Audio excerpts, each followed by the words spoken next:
Hello, Night Seekers. Welcome to Black Screen Horror. Relax, close your eyes, and enjoy tonight's true scary stories with gentle rain. Ads may play during the first 15 minutes and no mid-roll ads in between. If you enjoy the journey, please like, subscribe, and leave a comment. Sweet dreams, if you dare. We moved into the house when I was 10 years old in the summer of 2000. It was in a quiet subdivision outside London, Ontario, in one of those neighborhoods built mostly in the 70s, where every third house seemed to have the same basic shape. Ours was a brown brick split level, with a narrow driveway on the left, an attached single-car garage, and a maple tree in the front yard that dropped leaves directly into the gutters every fall. There was nothing obviously wrong with the place. It wasn't abandoned. It wasn't falling apart. Nobody warned us about it. There were no stories about murders, disappearances, or previous owners hanging themselves in the attic. As far as I know, nothing dramatic had ever happened there before my family moved in. Even now, I don't like describing the house as evil. A house is wood, drywall, wiring, concrete, pipes. Whatever lived there wasn't the house. But the house seemed to make room for it. The front door opened onto a small, square landing. 6 carpeted steps went up to the main floor, and 6 went down to the lower level. Upstairs, the living room was at the front. Behind it were the dining room and kitchen. A short hallway off the living room led to 3 bedrooms and the main bathroom.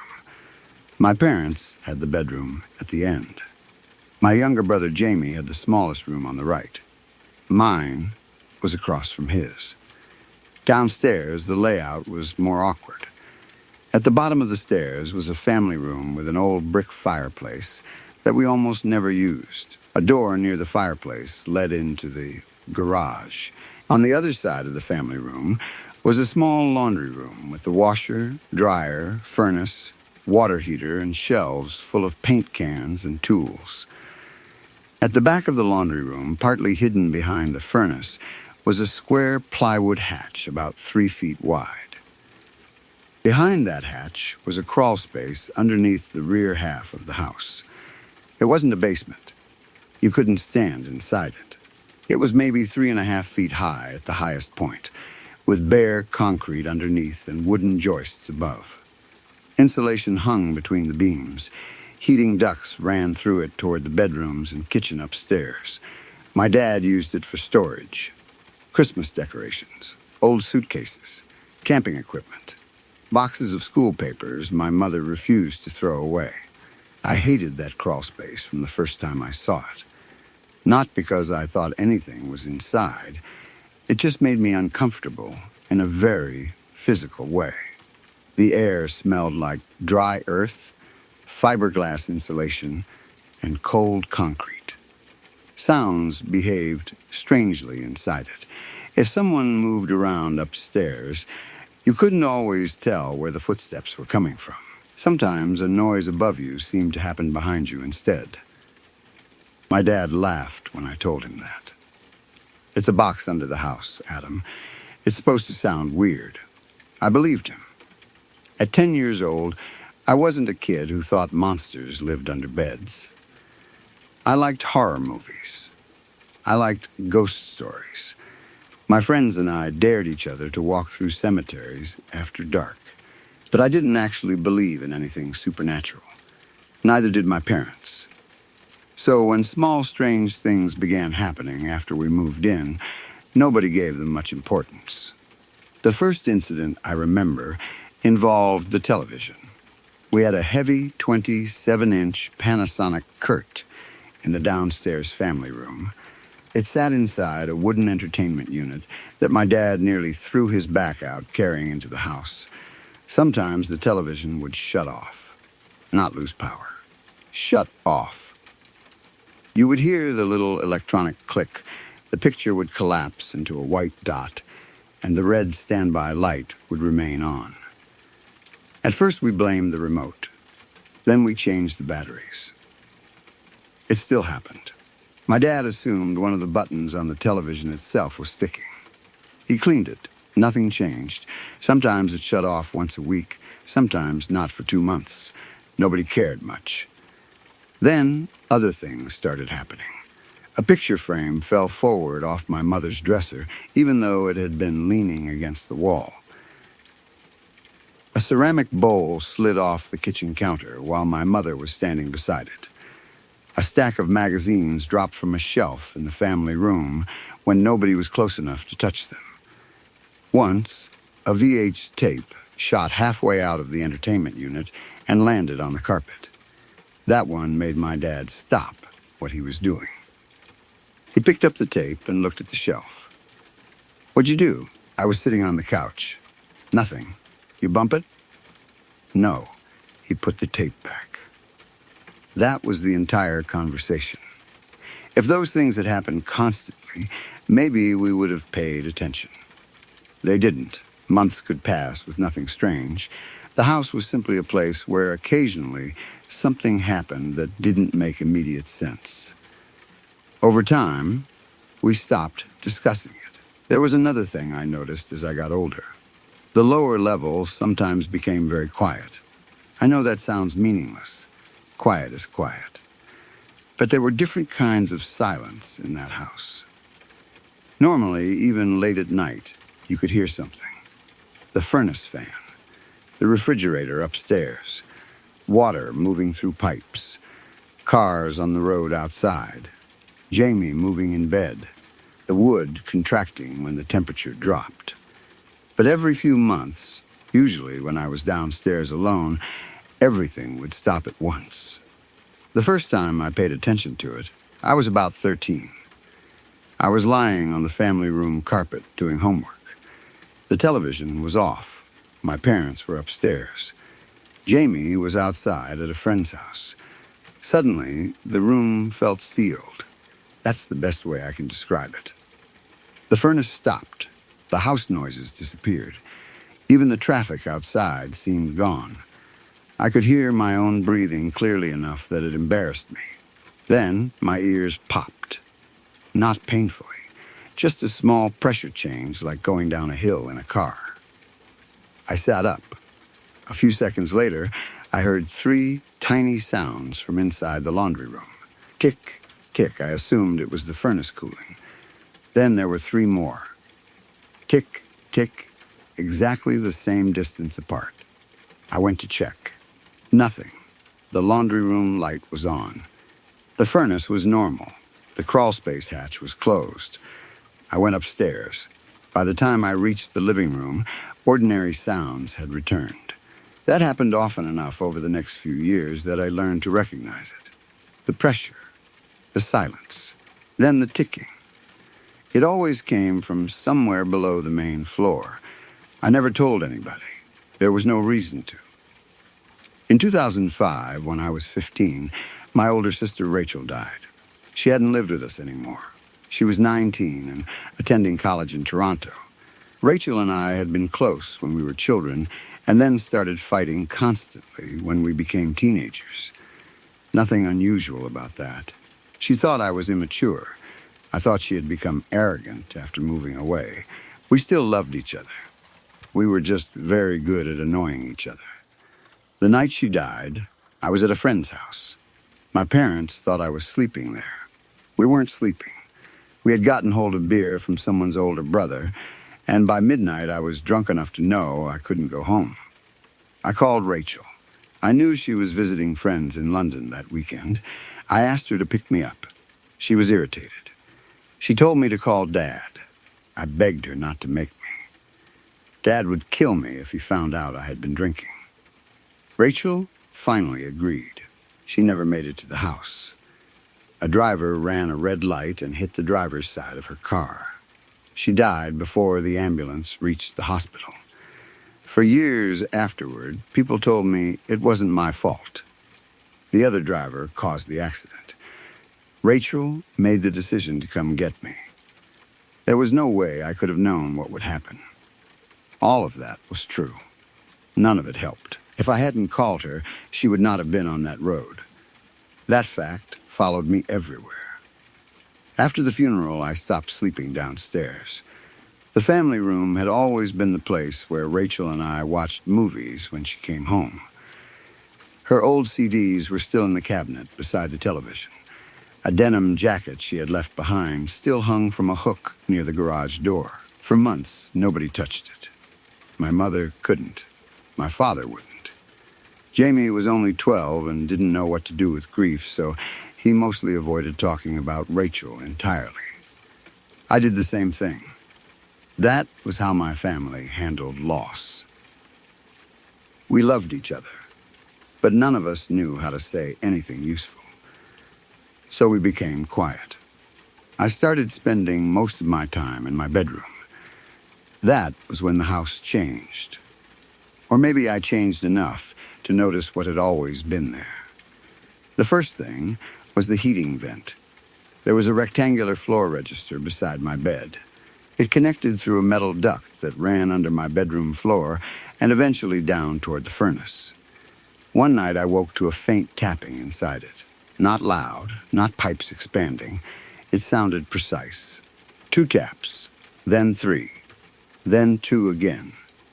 I turned on my bedside lamp. The tapping stopped. I stared at the vent. Nothing. I got out of bed and looked through the slats. Blackness. I went back to sleep. 2 nights later, it happened again. This time, the sound moved. It began at the vent beside my bed.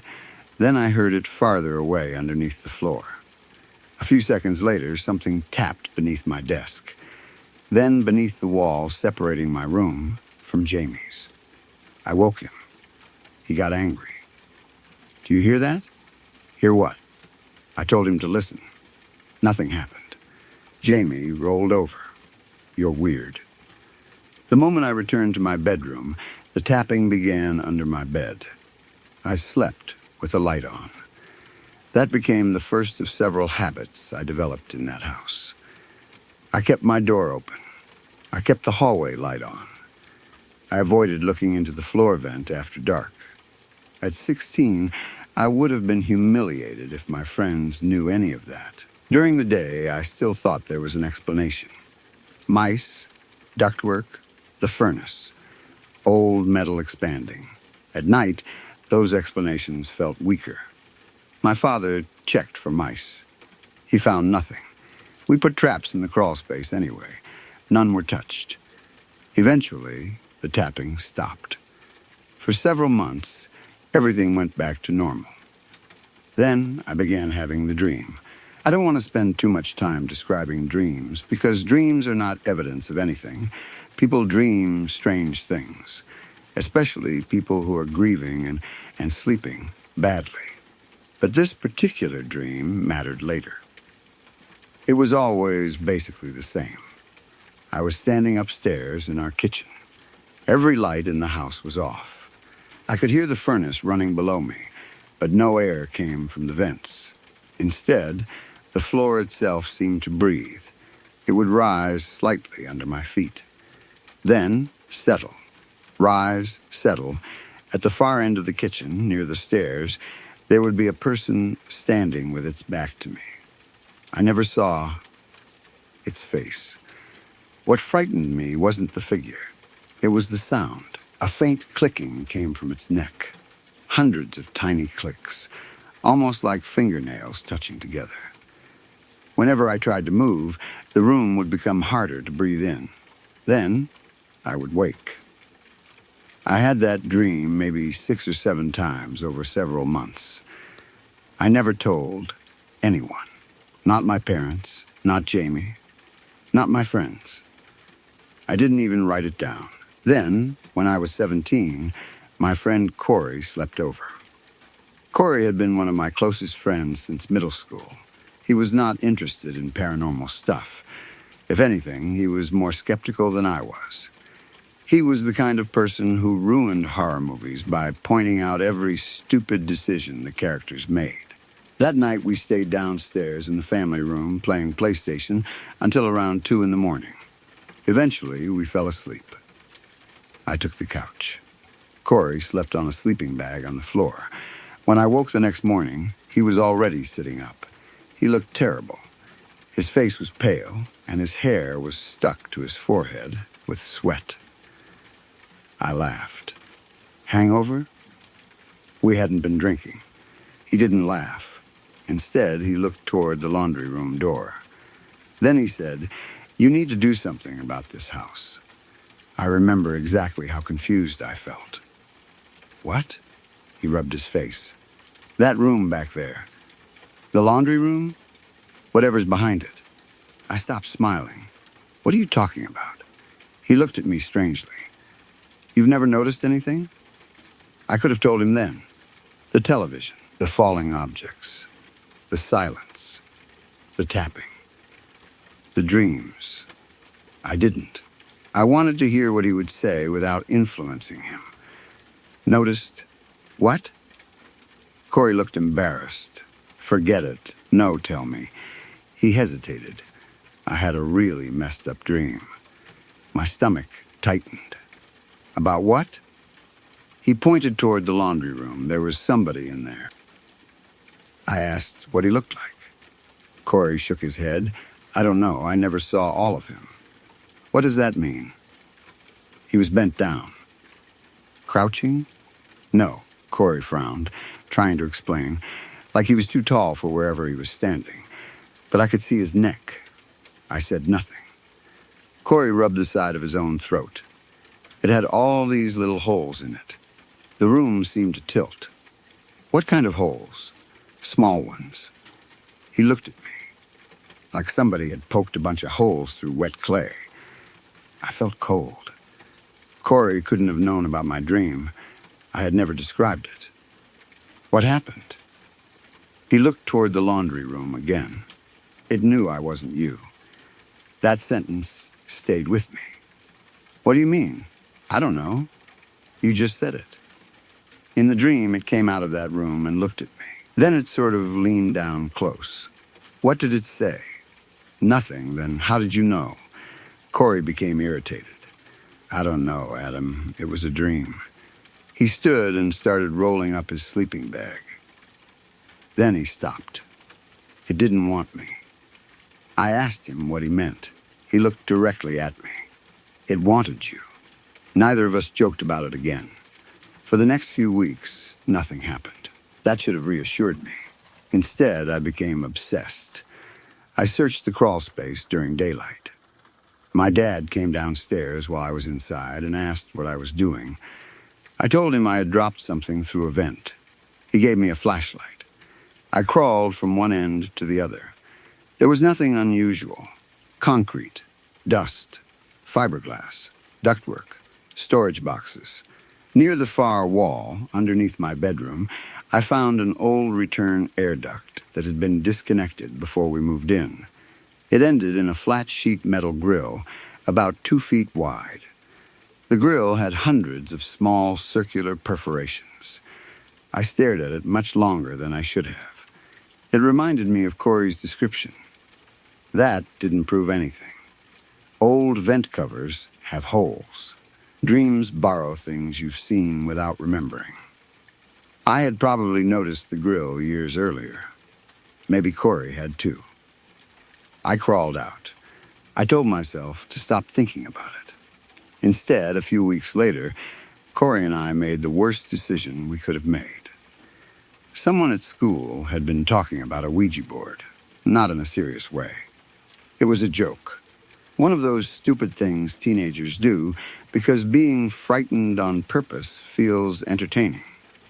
Corey remembered his dream. I remembered mine. We convinced ourselves it would be funny to try it in my house. I don't know whether those boards actually do anything. I still don't. Maybe what happened afterward had nothing to do with it. But if I could go back, I would never have touched one. Corey brought it over on a Friday night. My parents were visiting friends. Jamie was upstairs. We set the board on the coffee table in the downstairs family room. At first, it was exactly as stupid as you would expect. We accused each other of moving the plastic pointer. We asked ridiculous questions. We laughed. Nothing happened that frightened either of us. Then, the television turned off. The room went quiet.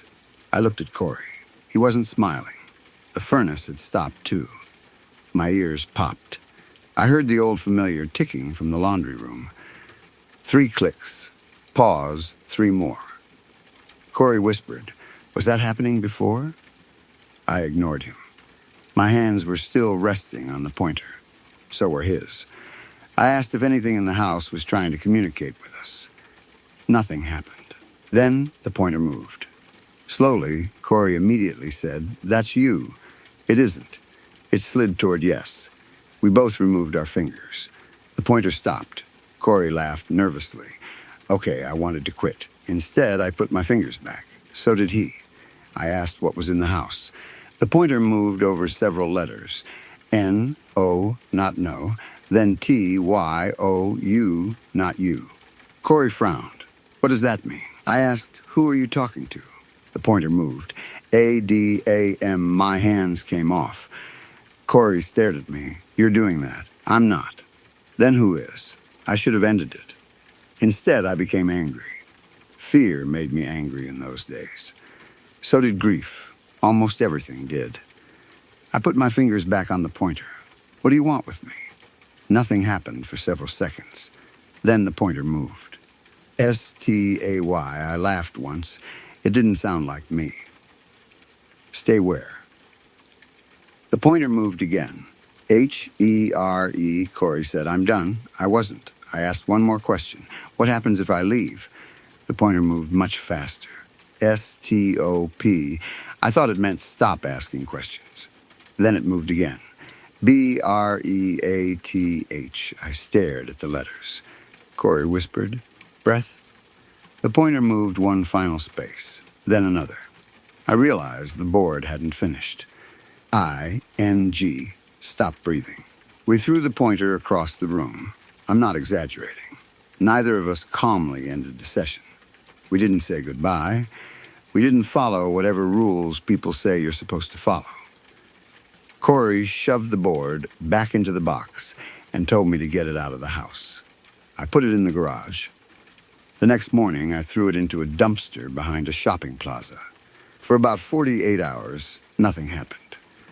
Then, the house became unbearable. The first change was the air. My bedroom started feeling stuffy even when the window was open. I cleaned the vent. My dad changed the furnace filter. He checked the duct. Nothing was blocked. We had carbon monoxide detectors on both levels. I tested them. They worked. My mother even called a heating company because I complained so much. A technician came out. He inspected the furnace, checked the airflow, and tested for carbon monoxide. Everything was normal. He did mention that the return air system wasn't ideal because of modifications previous owners had made. That explained drafts. It did not explain what happened at night. I would lie in bed and feel the air pressure change. My ears would pop. My chest would feel heavy. Then the clicking would begin beneath the floor. Not tapping anymore. Clicking. Dozens of tiny sounds. Sometimes they moved from one side of the room to the other. Sometimes they stopped directly beneath my pillow. I started sleeping with headphones on. That made things worse. Without being able to hear the room, I became convinced something was standing beside the bed. So I stopped using them. Then, I stopped sleeping. I would stay awake until sunrise, go to school exhausted, come home, sleep for an hour in the afternoon, and repeat the cycle. My mood collapsed. I was angry constantly, not normal teenage irritation. Rage, someone chewing loudly, could make me want to put my fist through a wall. Jamie borrowing a shirt without asking caused an argument so bad my father physically stepped between us. My mother would ask simple questions, and I would snap at her. Then, 5 minutes later, I would sit alone, feeling sick about what I had said. The house seemed different when I was angry. That's difficult to explain without making it sound supernatural. During arguments, doors would move. The television downstairs would switch off. The furnace fan would stop. Once I shouted at my mother in the kitchen, and a glass on the counter cracked. It didn't fall. Nobody touched it. A thin fracture simply appeared down the side. We all heard it. My father picked it up. Temperature change, he said. Nobody argued. My grief over Rachel also got worse. For almost 2 years, I had avoided thinking directly about the night she died. Now, I couldn't stop. Every time I closed my eyes, I imagined her driving toward me. I imagined her phone on the passenger seat. I imagined the intersection. I imagined what would have happened if I had called my father instead. I began going through her belongings. My mother had packed most of them away, but I kept several things in my closet. Photos, a sweater, a small silver bracelet she used to wear. It had 3 charms on it: a maple leaf, a tiny music note, and a cheap silver star I had bought her when I was 11. The bracelet became almost like a punishment. Whenever I felt guilty, I held it. I would sit on my bed, turning the charms between my fingers and replaying the phone call that sent her onto the road. One evening, my mother found me doing that. She sat beside me. "You need to stop doing this to yourself. I'm not doing anything." "Yes, you are." I put the bracelet away. She said Rachel would be furious with you. That made me angry. "You don't know that. I'm her mother." "That doesn't mean you know what she'd think." My mother stared at me. Then she said something I have never forgotten. "You're keeping yourself miserable because you think feeling better would mean you don't miss her." I told her to leave my room. She did.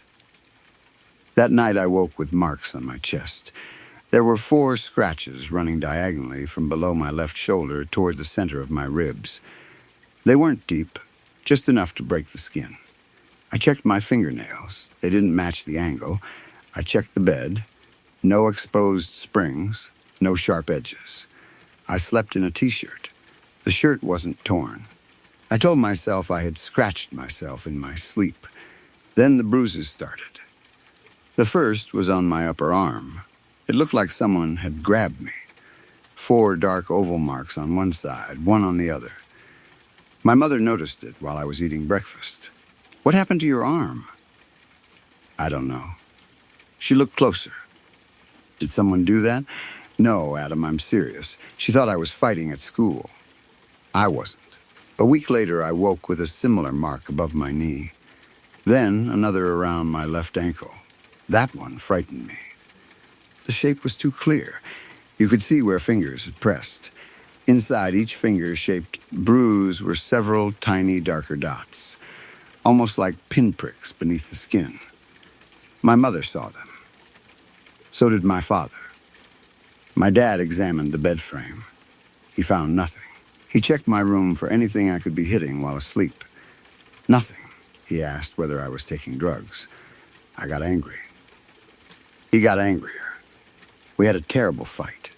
Halfway through it, the house went silent. My father stopped speaking. He noticed it too.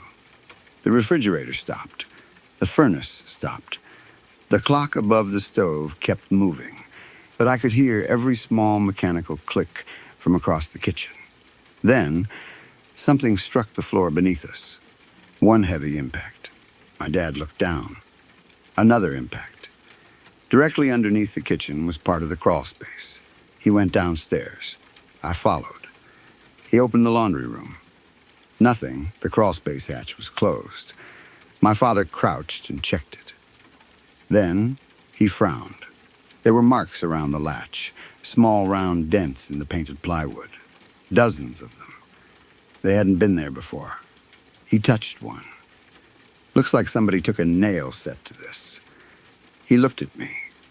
"Have you been messing around down here?" No, he didn't believe me. That hurt more than I expected. After the board, Corey refused to sleep at my house. He still visited during the day. One afternoon, he saw the bruises on my arm. He asked what happened. I told him. He didn't joke. "That thing's getting worse." I hated the way he said it. Like the existence of something in the house had become an accepted fact. "We don't know there's a thing." Corey looked at my arm. Okay, that made me angrier. I told him to leave. He did. For a while, I stopped talking to him too.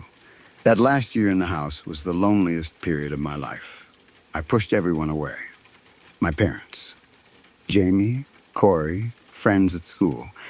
I felt trapped between being afraid of the house and being ashamed that I was afraid. I began staying out as late as possible. I worked evenings at a grocery store.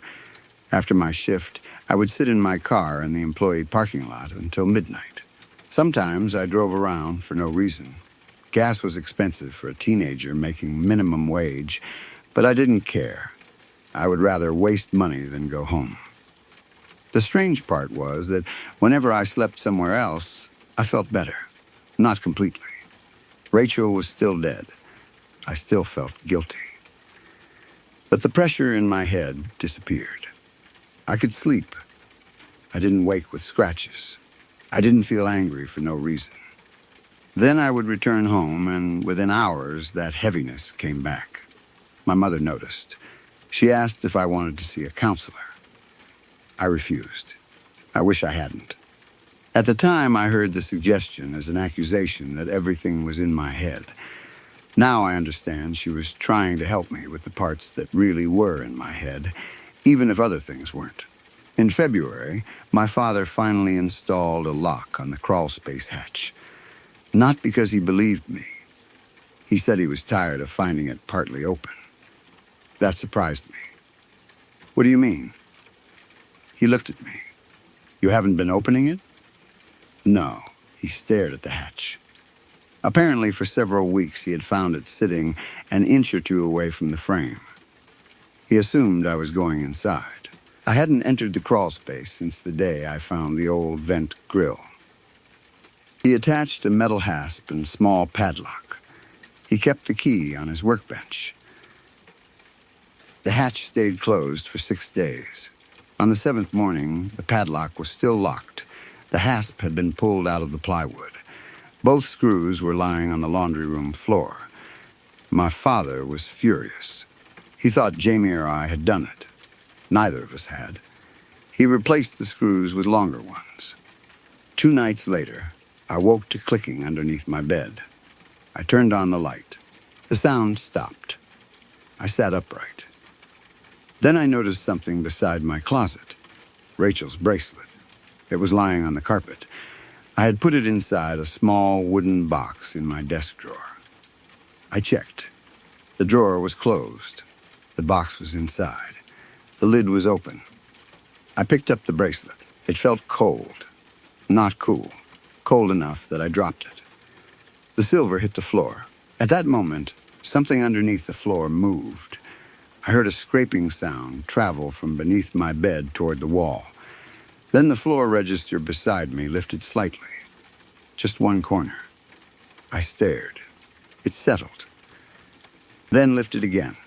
I got out of bed and backed toward the door. The register rose maybe half an inch. I could see darkness underneath. Then something pressed against it from below. The metal bowed upward. I ran. I slept in my parents' room that night. My father inspected the vent the next morning.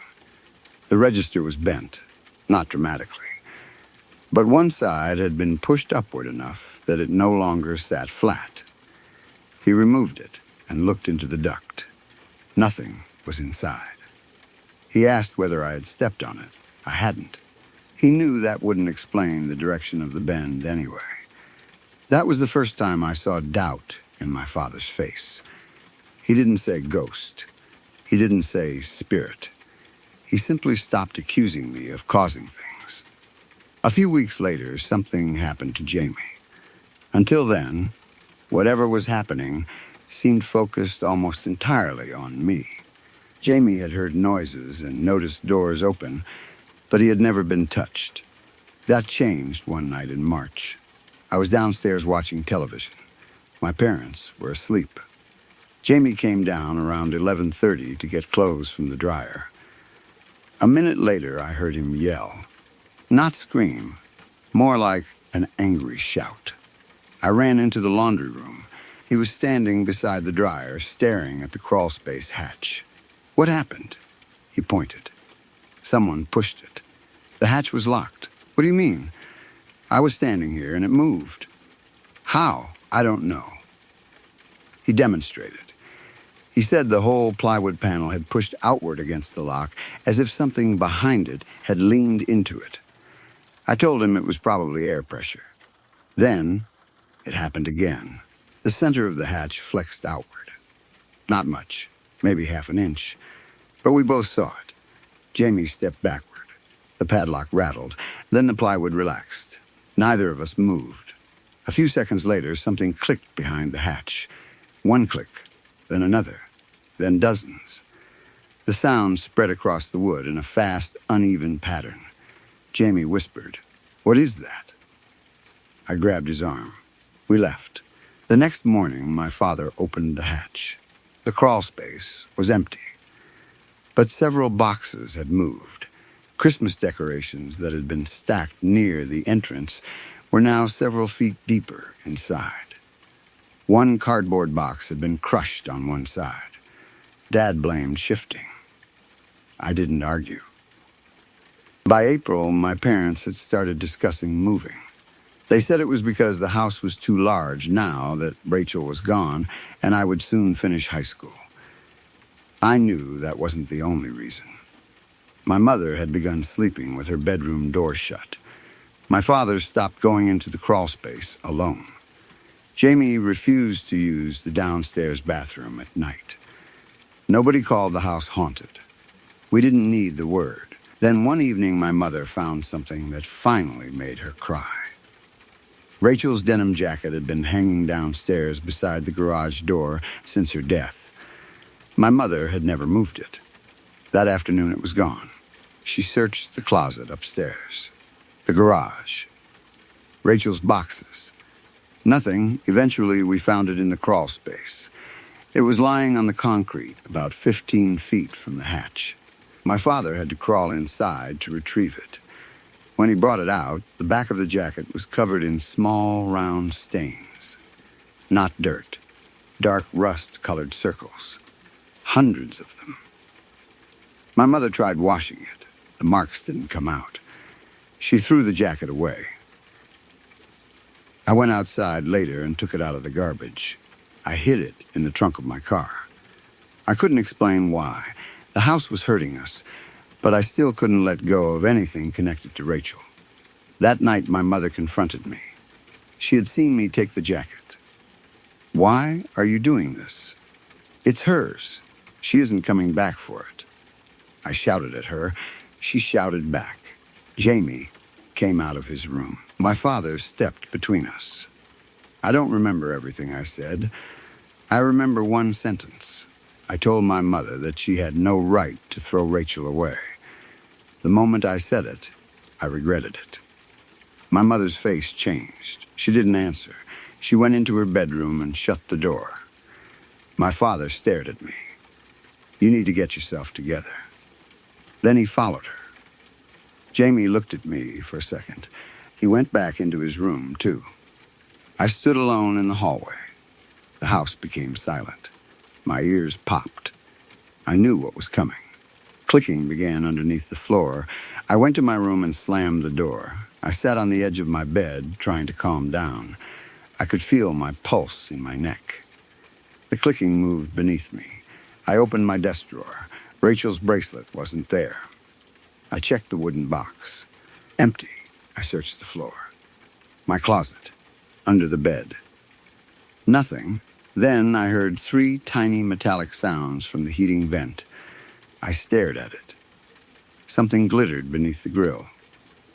The bracelet. It was inside the duct. I crouched. I could see the silver star charm. I should have called my father. I should have left it there. Instead, I removed the vent cover. The bracelet lay maybe 2 feet down the duct where the metal turned. I couldn't reach it. I got a coat hanger. I bent the end into a hook. When I lowered it into the duct, the bracelet moved. Not because I touched it. It slid backward, maybe an inch. I froze. Then, Another inch. I dropped the hanger. The bracelet disappeared around the bend. I stared into the duct. A clicking sound came from below. Then air rushed upward. It smelled like damp concrete. I put the vent cover back and left my room. The next afternoon, I checked the crawl space. The bracelet wasn't there. I began thinking about the disconnected vent grill I had found months earlier. I wondered whether the duct from my bedroom connected somewhere near it. I didn't go inside to check. By then, I had finally learned that curiosity wasn't worth it. Or I thought I had. The worst night happened in May. My parents were at my aunt's house for dinner. I had stayed home because I wasn't feeling well. Jamie was there too. He was downstairs playing a game. I was in my bedroom packing. I had already decided I would move out after graduation. Corey's parents had agreed to let me stay in their basement for a while if necessary. I had not told my parents yet. I was putting clothes into a duffel bag when the furnace fan stopped. The house went silent. I closed my eyes. No, I said it out loud. I was tired. Not just sleepy. Tired of being scared. Tired of checking doors. Tired of waking with bruises. Tired of feeling angry. Tired of Rachel being dead. Tired of the house making every bad thought in my head feel heavier. I picked up the duffel bag. Something clicked underneath the bed. I walked out. Halfway down the hall, I heard Jamie call from downstairs. Adam? What? Come here. His voice sounded wrong. I went down. He was standing in the family room. The television had shut off. What? He pointed toward the laundry room. Your sister's thing is in there. I felt my stomach drop. What thing? The bracelet. Where? On the floor. I looked through the laundry room doorway. The light was on. At first, I saw nothing. Then, I noticed a small silver object lying directly in front of the crawlspace hatch. Rachel's bracelet. The hatch was open. I stopped. The padlock still hung from the hasp. The hasp itself had been torn from the frame again. This time, part of the plywood had splintered. Jamie said, I didn't touch it. I know. I told him to go upstairs. He didn't argue. He ran. I remained in the family room. I could have followed him. I nearly did. Then I looked at the bracelet. I hated that object at that moment. I hated what it represented. I hated that I had allowed it to become some kind of connection between my guilt and whatever was happening in the house. I walked into the laundry room. I picked it up. The silver was warm. That surprised me. Everything near the crawl space was usually cool. I held the bracelet in my palm. The little star charm rested against my thumb. I remembered giving it to Rachel. I had been 11. It was cheap jewelry from a kiosk at the mall. She had acted like I had bought her diamonds. That memory hurt so badly I almost dropped it. Then I heard movement inside the crawl space. Not clicking. Breathing slow, deep, I backed away. The breathing stopped. The plywood hatch moved. It opened another inch. Something inside was pulling it. I turned toward the family room. The door between the laundry room and family room slammed shut. That door never latched properly. Now the handle wouldn't turn. I pulled. Nothing, Jamie, he answered from upstairs. What? Called Dad. The lights dimmed. I heard Jamie running. Then the pressure in the laundry room changed. My ears popped so hard it hurt. I tried the door again. Locked. There wasn't even a lock on that door. The furnace beside me made a low metal groan. The crawlspace hatch opened wider. Darkness beyond it. I grabbed a hammer from my father's workbench. The breathing started again. Closer, I could see insulation hanging inside. A cardboard box. The edge of a heating duct. Then something moved behind the duct. At first I thought it was fabric. A gray surface folded against itself. It slowly shifted forward. A shoulder appeared. Then part of a neck. I couldn't move. The skin looked neither dead nor rotten. That would have been easier. It looked almost normal. Dry, slightly gray in the fluorescent laundry room light. But from the collarbone to the jaw were dozens of tiny round openings. Perfect circles. Some smaller than a pencil tip, some slightly larger. They weren't wounds. There was no blood. The openings seemed to go inward. As the thing breathed, the skin around them tightened. A soft clicking came from every hole. I dropped the hammer. The sound hit the concrete floor. The figure stopped moving. I finally saw one side of its face. It had an eye, a nose, a cheek. Nothing obviously monstrous. But the skin was covered in those openings. Across the cheek, along the temple, around the ear. The eye looked wet and normal. That normal eye frightened me more than a black empty socket would have. It focused on me. I stepped backward. The thing began crawling out. Its movements were awkward because it was too large for the space. Its shoulders scraped the wooden frame. Its arms were long enough that the hands reached the laundry room floor before its torso was fully through. The fingers looked human. Each fingertip had a tiny circular opening in the center. I couldn't breathe, not because I was panicking. The air itself felt thin. I tried inhaling and got half a breath. The thing pulled itself farther out. I turned to the family room door. I kicked it. Once, twice, the frame shook. Jamie. No answer. I kicked again. Behind me, the clicking became louder. I looked back. The figure was halfway out of the crawl space. Its head had to turn sideways to clear the opening. The holes along its neck were opening and closing. Not like mouths, like vents. Each one made a faint, dry pop. I hit the door with my shoulder. It didn't open. Then something cold wrapped around my ankle. I fell. My face hit the floor. The bracelet flew from my hand. I tried to kick. A hand was around my left ankle. The fingers tightened. I felt those small openings against my skin. Then the thing pulled. Hard, my body slid across the vinyl floor toward the crawl space. I grabbed the leg of the laundry sink. The metal plumbing underneath rattled. I screamed. The thing pulled again. My shirt rode up. My hip hit the threshold of the hatch. I could smell soil, dust, old insulation. I kicked backward with my free foot. My heel connected with something. The grip loosened for a second. I crawled forward. It grabbed my jeans near the knee. Fabric tore. I looked back. The figure was farther out now. I could see most of its upper body. Its chest was covered in the same small round holes. Some formed rows, others were scattered. When it breathed in, the holes narrowed. When it breathed out, they opened. The clicking filled the room. I shouted for Jamie again. This time I heard him at the family room door. Adam, open it. I'm trying. The handle moved from the other side. The door stayed shut. The figure pulled me backward. My fingers slipped from the sink. I slid until my legs were inside the crawl space. My shoulders struck the wooden frame. Panic took over.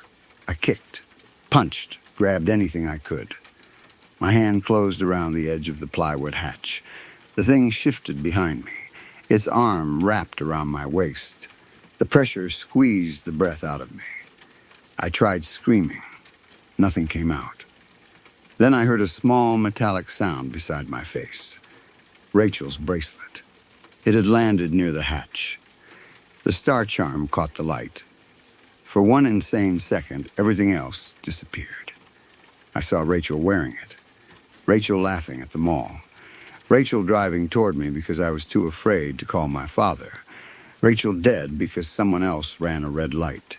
Rachel dead because I called. Rachel dead. Nothing I owned could change that. No jacket, no photographs, no bracelet, no amount of guilt. I grabbed the bracelet. The thing tightened around me. I looked into the crawl space. Its face was beside mine now. The tiny openings across its cheek moved, not together, one after another. Click, click, click, like something passing underneath the skin. I threw the bracelet as deep into the crawl space as I could. It landed somewhere in the darkness.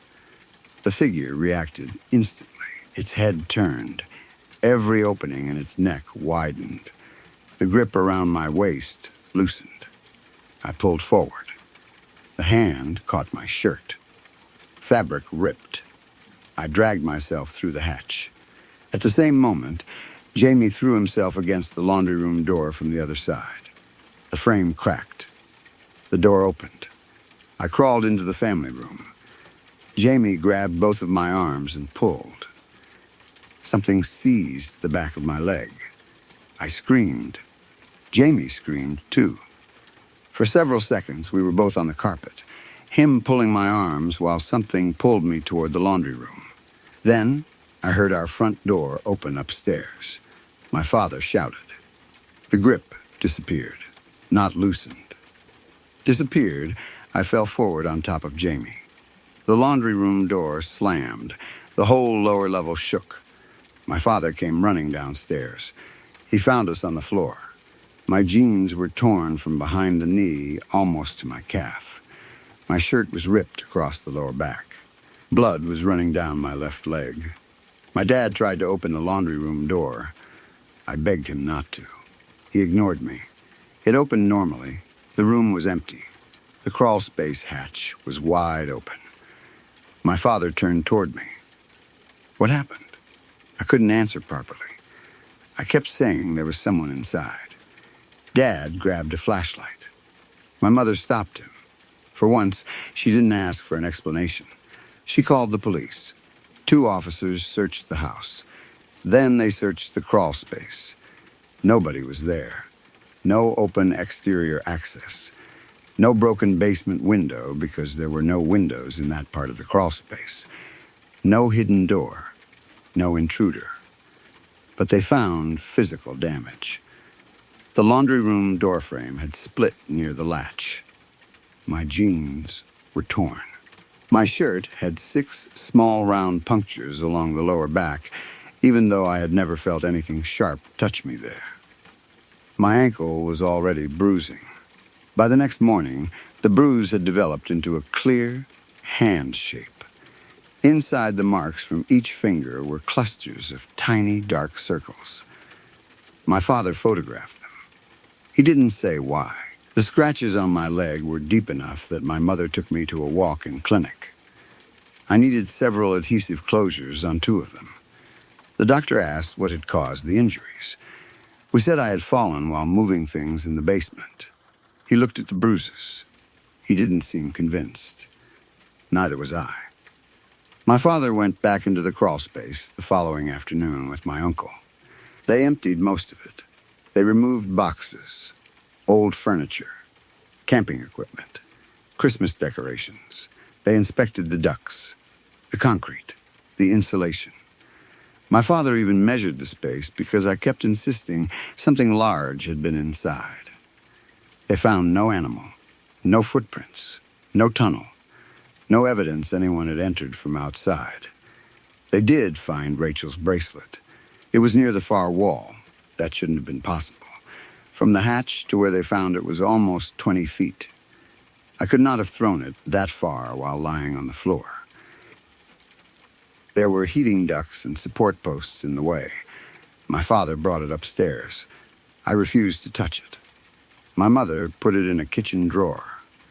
That evening, I took it out. I stood over the garbage can. For several minutes, I couldn't release it. Then I heard my mother's words from months earlier. You're keeping yourself miserable because you think feeling better would mean you don't miss her. I dropped the bracelet into the trash. I cried afterward. Really cried. For the first time since Rachel died. Not the quiet tears at the funeral. Not anger. I sat on the kitchen floor while my mother held me, and I told her what I had never admitted out loud. That I believed Rachel was dead because of me. That every time I laughed or enjoyed something, I felt like I had betrayed her. That I kept her belongings because getting rid of anything felt like killing some remaining part of her. My mother cried too. She told me she had known. She said Rachel had complained about me constantly, protected me constantly, insulted me constantly, and loved me completely. Then, she told me something Rachel had said a few weeks before the accident. Apparently, Rachel had told my mother that I was a pain in the ass, but my pain in the ass. That was exactly the kind of thing Rachel would say. It hurt. But for once, the pain didn't feel poisoned. We moved out 11 days later. My parents had already been considering a smaller place. After what happened, they stopped discussing whether moving was practical. We packed only during daylight. Nobody went into the crawl space alone. My father screwed the hatch shut before we left. Not one screw. 12, he put construction adhesive around the edges first, pressed the panel closed, then drove long screws through the plywood into the frame. He never explained why he did that, if he still believed there had to be some rational explanation. We moved into a rented townhouse while my parents prepared the old house for sale. The change in me was almost immediate. I slept. The first night in the townhouse, I slept almost 13 hours. I woke once, saw sunlight through the blinds, and started crying because I realized I had slept through the night without hearing clicking. The anger faded. Not instantly. I still had grief to deal with. I still had guilt. Eventually, I did see a counselor. That helped more than I expected. But the crushing darkness I had felt inside the old house disappeared. So did the scratches. So did the bruises. I never woke with unexplained marks again. Corey and I repaired our friendship. Jamie stopped sleeping with his bedroom door locked. My parents became more willing to discuss Rachel. Life didn't magically become perfect. It simply became ours again. The old house took months to sell. The first buyers backed out after an inspection because of electrical issues. A second family eventually purchased it. I never met them. My parents moved farther west. I moved out on my own. Years passed. For a long time, I avoided that neighborhood completely. Then, Jamie bought the house. I know how insane that sounds. He was younger than me, and his experience had been different. He remembered strange things, especially the final night, but he didn't carry the same fear I did. By then, the house had gone through 2 other owners. It had been renovated. The lower level was finished properly. The old laundry room had been divided into a utility closet and a small office. The crawlspace hatch was hidden behind drywall. Jamie bought the place because it was affordable, close to his job, and familiar. My parents tried to talk him out of it. I tried harder. He told me he wasn't raising children there and wouldn't stay if anything strange happened. I asked whether he remembered pulling me across the family room carpet while something held my leg. He became quiet. I remember. Then why would you go back? He didn't have a good answer. Maybe houses don't affect everyone the same way. Maybe enough time makes impossible things feel distant. I couldn't control him. So I visited. The first time I went back, I almost turned around in the driveway. The maple tree was larger. The brick had been painted. The front door was new. Inside, most of the house looked different. Hardwood floors had replaced the carpet. The kitchen cabinets were white. The old family room had laminate flooring and recessed lights. The brick fireplace was gone.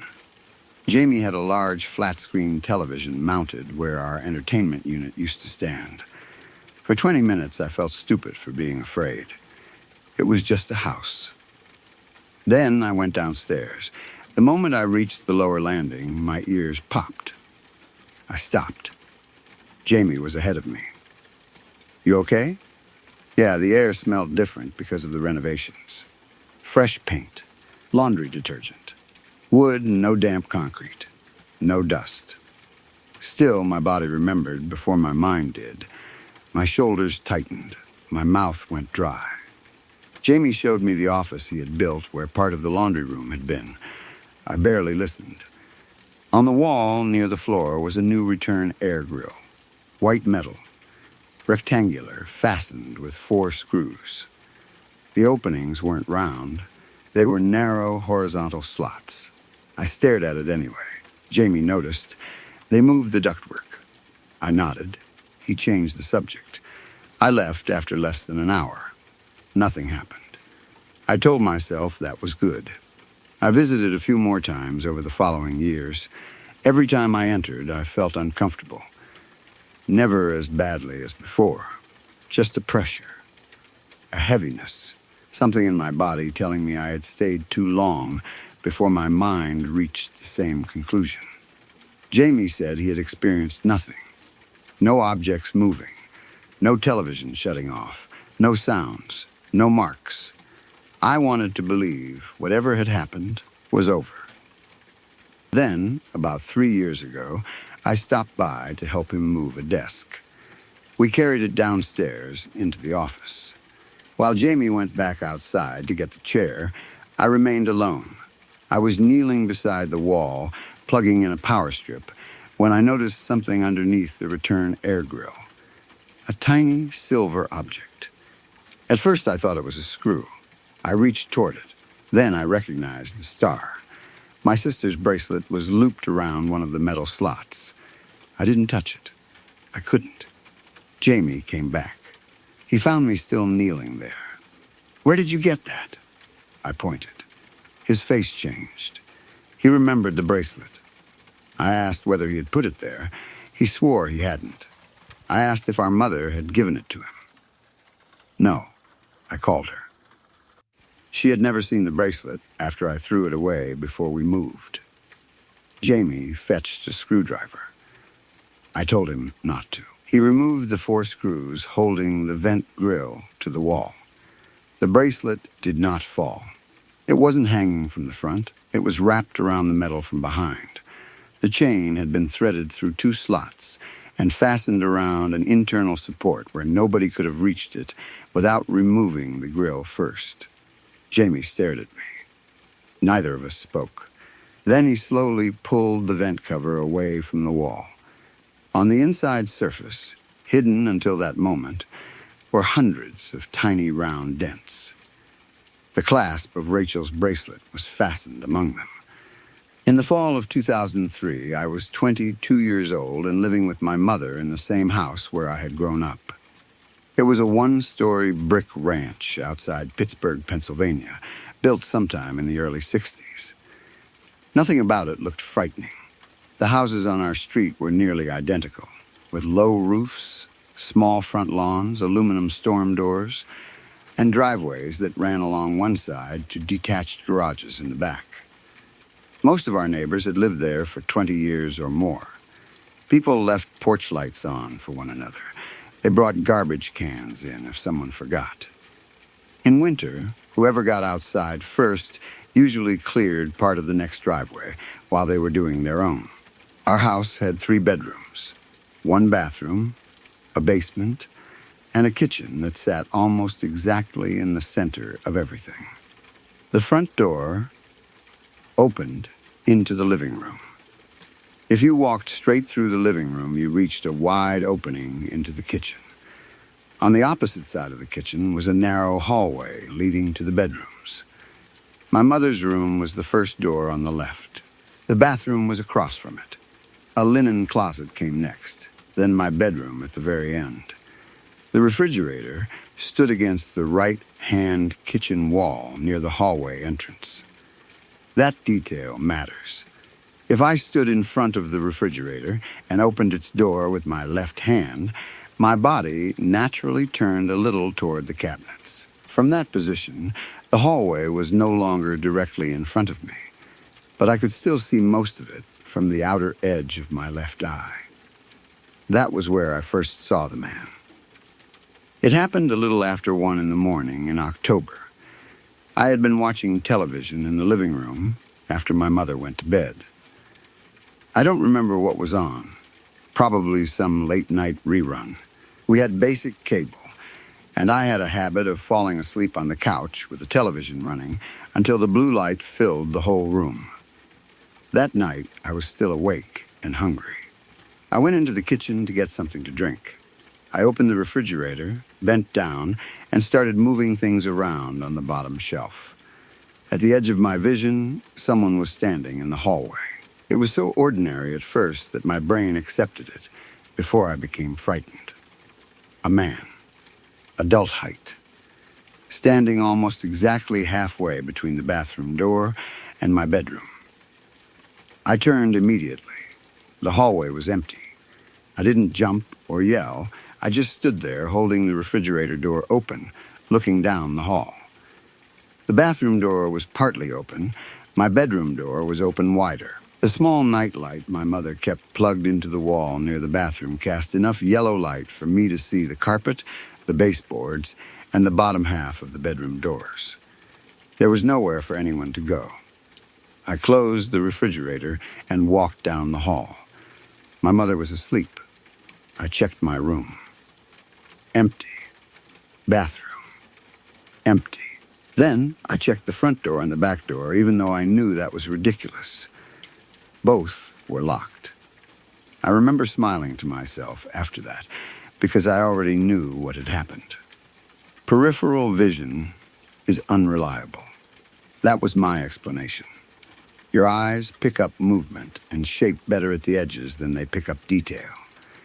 Your brain fills in missing information.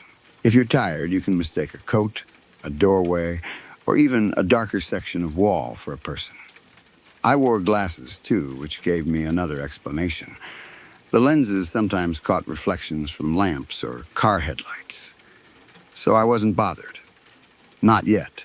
I had never believed in ghosts. My friends and I used to joke about that stuff.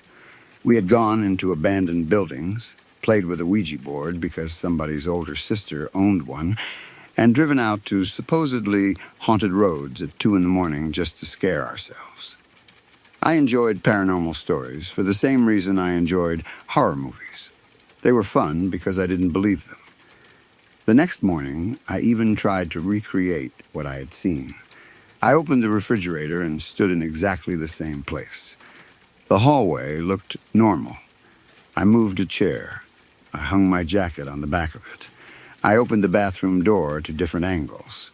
I moved the laundry basket from my mother's room into the hall. Nothing produced the shape I had seen.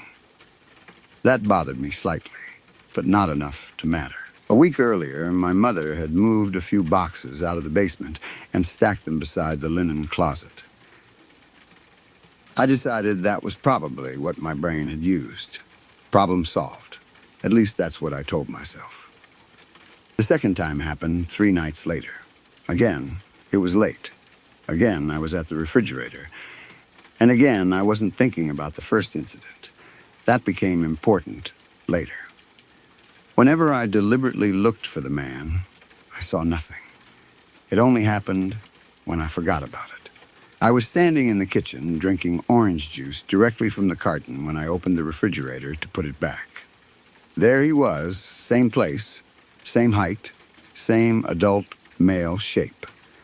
But this time I noticed something else.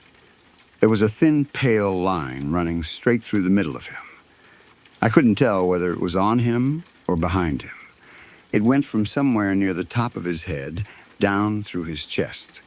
For a fraction of a second, it looked as though I could see the hallway wall through the center of his body. Then I turned. Nothing. I actually cursed out loud. Not because I was terrified, but because I was annoyed. I wanted an explanation. I walked backward to where I had been standing. Opened the refrigerator again. Closed one eye. Then the other. Tilted my glasses. Took them off. Turned the kitchen light off. Turned it back on. I even walked outside and looked through the front window to see whether a passing car could throw a strange reflection into the house. Nothing worked. The frustrating part was that I couldn't even describe exactly what I had seen. If you stare directly at something, you can list details. Color, clothing, face, hair. When you only catch something from the far edge of your sight, what you remember is more like an impression. I knew it was a man, the way you know someone passing behind you is tall or short without really looking. The shoulders were too broad for a child. The height looked close to 6 feet. The arms hung naturally at the sides. But that pale vertical line bothered me. It wasn't bright. It didn't glow.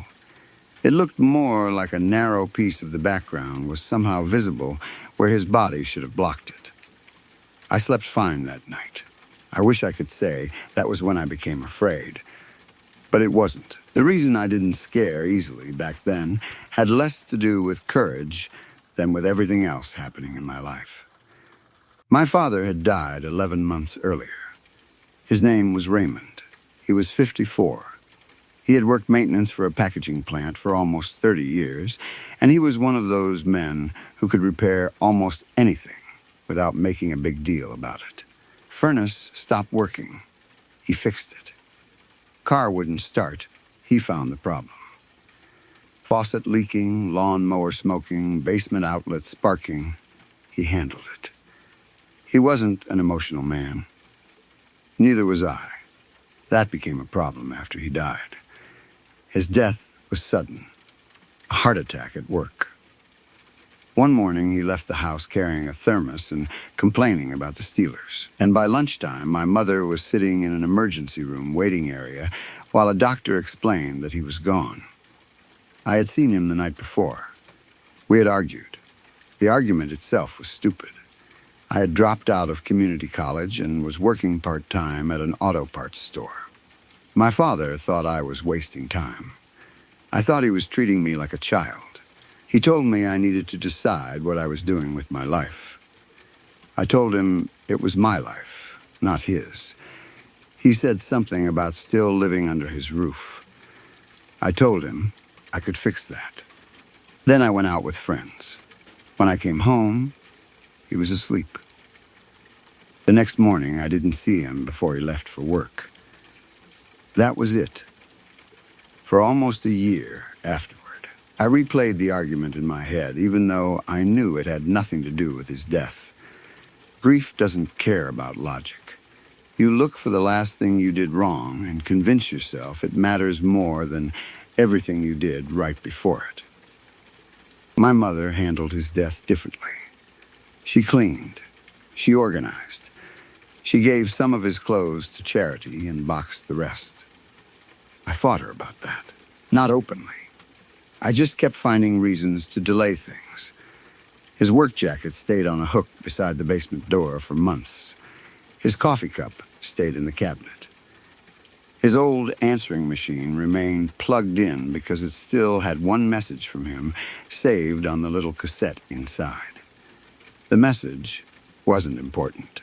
He had called home from work a few days before he died because he wanted my mother to check whether he had left his wallet on the dresser. That was all. Linda, check the bedroom when you get a minute. I think I left my wallet by the clock. Call me back. Maybe 10 seconds. My mother wanted to replace the answering machine because one of the buttons had stopped working. I wouldn't let her. I never admitted why. Sometimes, when she wasn't home, I pressed the button and listened to his voice. I didn't cry. I just listened. Then I rewound the tape. By October, most of his belongings were finally packed in the basement. Only a few things remained upstairs. His old brown jacket was one of them. My mother had moved it from the basement door into the hall closet about a week before I first saw the man. That gave me another explanation. Maybe I had subconsciously connected the jacket with my father. Maybe grief was filling in the rest. It made sense. My father had been about the same height as the figure. I didn't like that explanation, but I preferred it to anything supernatural. Then I saw the man in daylight. It was a Saturday morning. My mother was at work. I had the weekend off, so I was sitting on the living room couch playing a handheld football game while the television played quietly in the background. It was around 10, bright outside. No strange lighting, no headlights, no reason to be tired. From the couch, I could see through the wide opening into most of the kitchen. I was looking down at the game when something moved near the refrigerator. A man walked across the kitchen. I saw him entirely from the edge of my vision. He moved from the hallway side toward the basement door. 3 fast steps, maybe 4. I snapped my head up. Nothing. This time I stood so quickly that the game fell onto the floor. I crossed the living room and entered the kitchen. The basement door was closed. The back door was locked. The kitchen was empty. I opened the basement door and shouted down. No answer. I turned on the stairlight. The basement was unfinished except for a small laundry room and a workbench my father had built along one wall. No one was there. I searched the entire house. Then I searched outside. I looked behind the garage, checked the side yard, walked around the house. Nothing. When I came back inside, I stood in the kitchen, trying to remember exactly what I had seen. The movement had been wrong. Not impossible, just wrong enough to bother me. The figure had moved quickly, but I hadn't seen the normal up and down motion of walking. It seemed to slide through the kitchen while still making the shape of walking. The shoulders barely moved. The arms stayed low, and again there had been that pale, narrow break down the middle of the body. I spent nearly an hour trying to reproduce it. I moved the broom, the trash can, a dish towel. I opened and closed the basement door. I stood outside and watched reflections through the window. I even took my glasses off and waved my hand beside my face to see whether the edge of the frame could distort movement. Nothing looked like a man. Eventually, I became angry at myself. I felt ridiculous. I was 22 years old, standing alone in my kitchen, trying to prove that a ghost wasn't walking around my house. I stopped. For the next several days, nothing happened. Then small things began changing. The first was the hallway closet. It started opening by itself. Not dramatically. I would walk past and notice the door sitting 2 or 3 inches open. The latch wasn't broken. The floor wasn't uneven. If I closed it firmly, it stayed closed, at least while I watched. The first few times, I assumed my mother had been inside it. Then one night, she asked why I kept leaving it open. That made me pay attention. Inside the closet were winter coats, the vacuum cleaner, some old board games, and my father's jacket. I took the jacket out. I don't know why. Maybe I wanted to prove something to myself. I carried it downstairs and put it in one of the plastic storage tubs containing his clothes. I closed the lid and slid the tub underneath my father's workbench. The closet stayed shut for 2 days. Then I woke around 3 in the morning because I heard something in the hallway. Not footsteps. It sounded like cloth being pulled slowly across the wall. I lay still. The house was quiet. Our furnace had just turned off, and that made the silence feel unusually complete. I heard it again. A soft, dragging sound. Then the small click of the closet latch. I sat up. My bedroom door was open about a foot. Through the gap, I could see the nightlight near the bathroom. Nothing moved. I got out of bed. As soon as I reached the hall, the air felt colder. Not freezing, just noticeably different. My bedroom had been warm enough that I had kicked the blanket off. The hallway felt like someone had opened an outside door.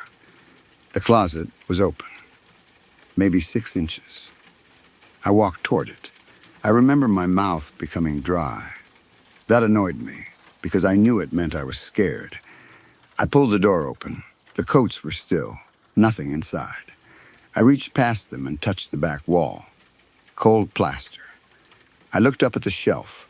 Board games. A flashlight. Old blankets. Nothing unusual.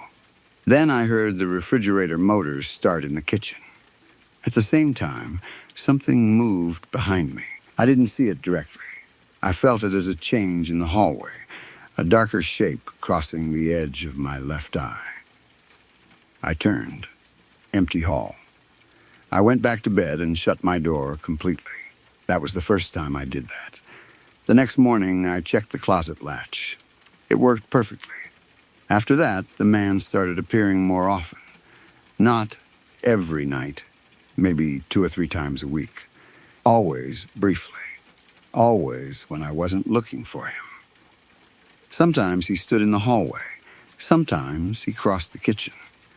Once I was washing dishes and saw him behind me near the doorway to the living room. Another time I was coming up the basement stairs and saw the lower half of someone standing near the refrigerator. I looked up. Nothing. The pale line was always there. It became the one consistent feature. A thin vertical gap splitting the figure from somewhere around the forehead down through the chest. I began to think of it as a seam. That was the word that came into my mind. The man with the seam. I never told anyone. My friends would have laughed. And I didn't want to worry my mother. More importantly, I still believed there had to be a normal explanation. So I started keeping notes. I wrote down the time where I had been standing, whether the lights were on, whether cars had passed outside, and how tired I was. October 18, 12:47 a.m. hallway. October 21, 6:15 p.m. kitchen. October 24, 1:09 a.m. living room doorway. October 26, around 3 a.m. hall closet opened. Nothing useful appeared in the pattern. Sometimes it happened in darkness, sometimes in daylight. Sometimes I wore my glasses. Once I wasn't wearing them. Sometimes the television was on. Sometimes the entire house was quiet. The only pattern was that I saw it when my attention was somewhere else. I tried testing that. I would sit in the living room and stare at my hands while deliberately watching the kitchen from my peripheral vision. Nothing happened. I tried reading while facing the hallway. Nothing. I tried leaving the refrigerator open and pretending not to pay attention. Nothing. The house almost seemed to know when I was waiting. That's the thought that finally disturbed me. Not that there was a ghost. Not that I was seeing things. That whatever caused it might be aware of my attention. I stopped experimenting after that. Near the end of October, my mother started acting differently. At first, I didn't connect it. She began closing her bedroom door at night. She had never done that. She also started leaving the kitchen light over the stove on. One evening, I noticed her standing near the hallway closet, staring at the door. "What?" I asked. "Nothing." She closed it. That was all. My mother wasn't someone who volunteered fear. If something worried her, she usually kept it to herself until she had a solution. I assumed she was thinking about my father. His birthday would have been in November. We were both having a difficult time with the anniversary of his death approaching. A few nights later, I came home from work around 11:30. Rain had been falling all evening. The house smelled slightly damp, the way older houses do when wet coats and furnace heat mix together. My mother was already asleep. I locked the front door and went into the kitchen. I noticed immediately that the basement door was open. Not wide, maybe 8 inches. I closed it. As soon as the latch caught, something hit the other side. One hard thump. I froze. The door moved against my hand. I stepped back. Another thump came from below. I thought somebody was in the basement. That sounds strange after everything I had seen, but burglary made more sense to me than a ghost. I grabbed the heavy flashlight we kept in the junk drawer. Then I woke my mother. I told her to stay in her bedroom and call the police if she heard me shout. She refused. Instead, she stood at the top of the basement stairs holding the phone while I went down. We didn't have a cordless phone downstairs. The kitchen phone was attached to the wall by a long coiled cord. and my mother stretched it as far as it would go. I checked every part of the basement: laundry room, furnace area, storage shelves, my father's workbench. The small window near the ceiling was locked from inside. No one was there. When I came back upstairs, my mother looked pale. "What?" I asked. She shook her head. "Nothing. What? I thought you were behind me." I stared at her. She forced a laugh. "Probably your shadow." Neither of us said anything else. The next morning, I examined the basement door.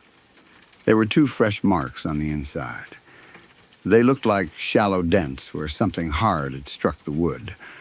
My mother saw them too. We blamed the door. Wood expands, houses settle, pipes knock. There are explanations for almost anything if you want them badly enough. A week later, my mother asked me the question that changed everything. We were in her car. She didn't like driving on the highway, so sometimes I drove her to work if her shift started early. It was just after 7 in the morning, cold and gray outside. We were halfway there when she said, "Have you noticed anything strange at home lately?" I knew immediately what she meant. I don't know how I knew. My hands tightened on the steering wheel. "What kind of strange?" She looked through the passenger window. "I don't know." "Then why are you asking?" She was quiet. Finally, she said, "Have you seen someone in the house?" I almost missed a red light. I stopped too hard, and the car behind us honked. My mother grabbed the dashboard. "What do you mean, someone? A man?" I turned to her. She was staring at me now. Neither of us spoke for several seconds. Then I said, "Where?" "The kitchen." My stomach dropped. "Where in the kitchen?" "Mostly near the hallway." I asked her to describe him. She didn't want to. I pushed. "Mom, please." She rubbed both hands together in her lap. "I don't see him straight on." That sentence scared me more than anything I had experienced. "What do you mean?" "I see him from the side, out of the corner of my eye. I look, and he's gone." "How long?" "A few weeks." I asked why she hadn't told me. She said the same thing I had been telling myself. She thought it was stress, grief, bad eyesight. Reflections, then she said something that made my arms go cold. "There's something wrong with the middle of him." I didn't answer. She looked at me. "You've seen that too?" "What does it look like?" "I don't know. Tell me." She hesitated, like he split. I stopped breathing for a moment. She continued. "Not in half exactly.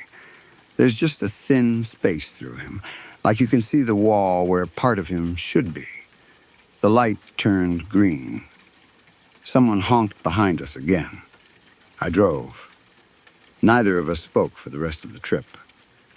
That conversation destroyed every explanation I had. My mother didn't know about my notes. She didn't know about the pale line. I had never described the figure to anyone. She had independently seen the same thing, in the same part of the house, during the same period, and she had noticed the same impossible detail. That night, we talked about it properly. We sat at the kitchen table with every light on. My mother had seen him 6 or 7 times. Once near the refrigerator, twice in the hallway, once moving past the living room opening, and twice near the basement door. She had also heard the hallway closet opening at night. She admitted that she had moved my father's jacket downstairs because she kept thinking she saw someone wearing it. I told her I had already moved it once. She looked confused. "What do you mean?" I explained that I had put the jacket in a storage tub under Dad's workbench. My mother stared at me. Then she stood up. "Show me." We went downstairs together.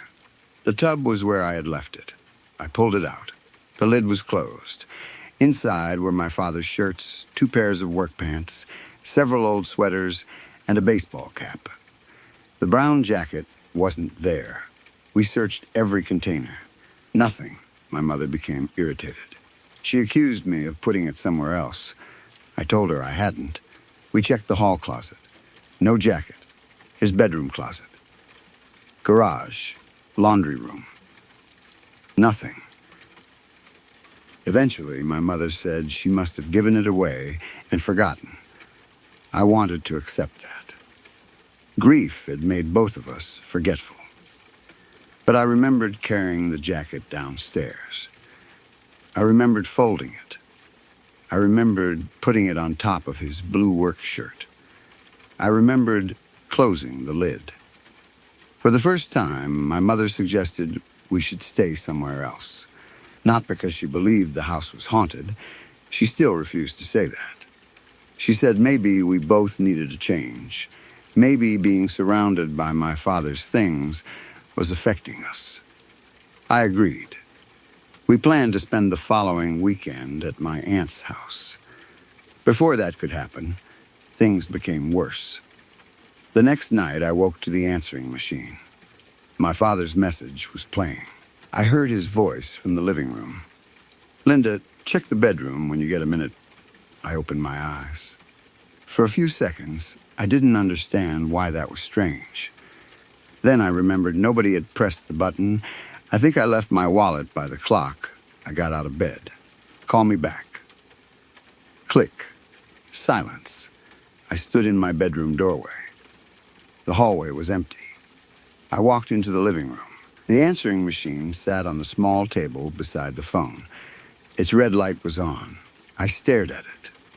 Then the tape rewound by itself. That part I cannot explain. The machine made the mechanical whirring sound it always made when rewinding. The button physically moved. Then it stopped. I unplugged it. I didn't listen to the message again. The next morning, I told my mother. She didn't believe the machine could have played by itself. I showed her it was unplugged. She said old electronics malfunction. I asked how an unplugged machine could rewind. She had no answer. We decided to box it. I removed the cassette. My mother wanted to throw it away.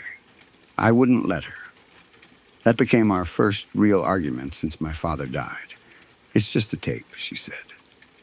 "It's Dad." "No, it isn't." I remember how sharply she said that. "It's his voice. It's a recording of his voice. What's the difference? The difference is your father is dead." I walked away. That sentence hurt because I knew she was right. I put the cassette in the top drawer of my bedroom dresser. That night, nothing happened. The next day, nothing. For almost a week, the house was completely normal. The hallway closet stayed shut. The basement door stayed closed. Neither of us saw the man. My mother became convinced that removing the answering machine had helped. I didn't say anything, but part of me wondered whether she was right. Maybe the machine had been triggering memories. Maybe both of us had been expecting to see my father without realizing it. Then, on a Thursday night in early November, I came home and found my mother sitting in the living room with all the lights on. She was still wearing her work clothes. Her purse sat on the floor beside her. "What's wrong?" She looked at me. I saw him clearly. That was the first time either of us used the word him without questioning what we meant. "Where?" "In the kitchen." "What happened?" She had been making dinner. She dropped a spoon. When she bent down to pick it up, she saw the man standing near the refrigerator from the edge of her vision. Usually when she turned, he disappeared. This time he didn't disappear immediately. For maybe half a second, she saw him while her eyes were moving toward him. Not directly, just closer to the center of her vision than before. She said he wasn't dressed like my father. That mattered. She had spent weeks wondering whether grief was somehow producing his shape. But what she saw wasn't Dad. The figure wore clothes that seemed colorless. Not black. Not gray. She couldn't explain it. The fabric looked like it belonged in a badly developed photograph. The arms were too still, and the line through the center of the body wasn't a line. It was an actual gap. She could see the kitchen cabinet through it. She said the gap was narrow at the head, widened slightly through the chest, then disappeared near the stomach, like two parts of a person standing almost together. The most disturbing detail was the face. Not because it was monstrous, because she couldn't remember it. She knew she had seen where the face should be. She knew there had been something there. But the moment she turned fully toward him, the image vanished from her mind. She cried while telling me this. I had only seen my mother cry twice since my father's funeral. We went to my aunt's house that night. We stayed there for 3 days. Nothing unusual happened. On Sunday afternoon, we returned home. The house smelled closed up and cold because we had turned the heat down. Everything looked normal until I reached my bedroom. My top dresser drawer was open. The cassette containing my father's voice was on the floor. I hadn't left it there.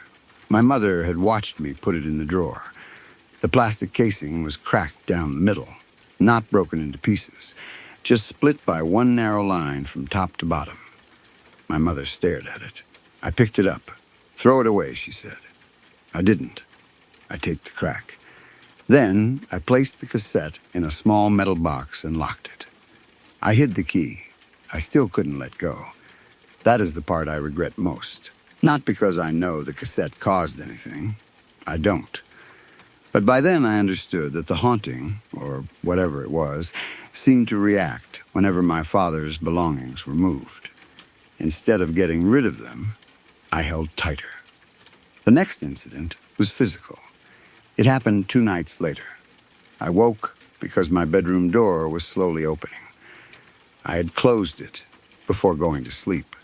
The room was dark except for streetlight coming through the blinds. The door moved perhaps 4 inches, stopped, moved again. The hallway beyond was black. I reached for the lamp beside my bed. Before I touched it, the door slammed shut. I jumped. Then something hit the other side. Not a knock, a shoulder. The whole door shook in its frame. I got out of bed. Another impact. The cheap brass doorknob rattled. I grabbed it and held the door closed. That sounds stupid now. If someone had actually been outside, holding the door shut would have trapped me inside. But I wasn't thinking. I was acting on instinct. Something pulled from the hallway. The knob twisted hard against my hand. I yelled for my mother. No answer. I yelled again. The pressure stopped. I waited. Then I heard my mother screaming from her bedroom. I opened the door. The hallway was empty. Her bedroom door wouldn't open.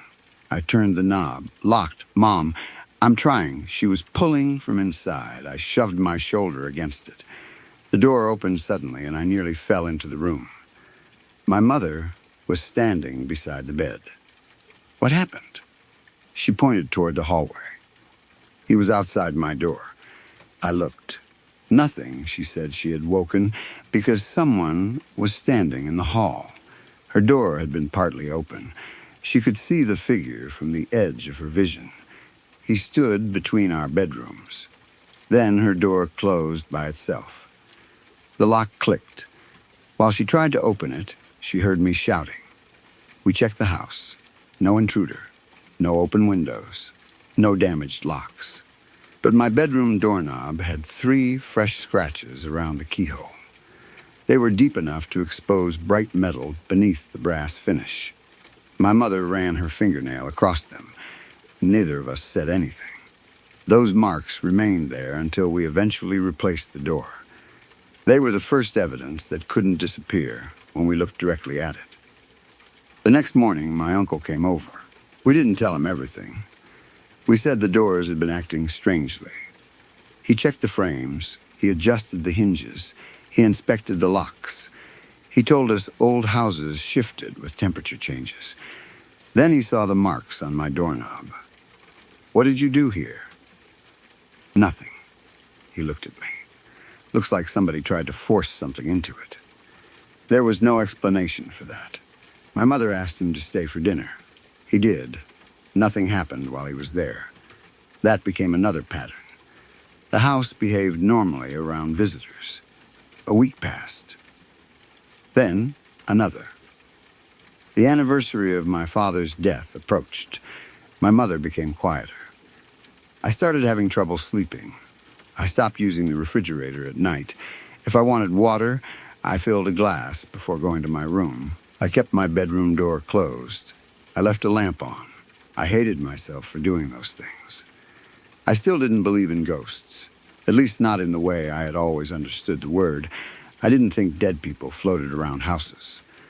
But I had stopped believing that everything happening to us could be explained by tired eyes and old hinges. Something was happening.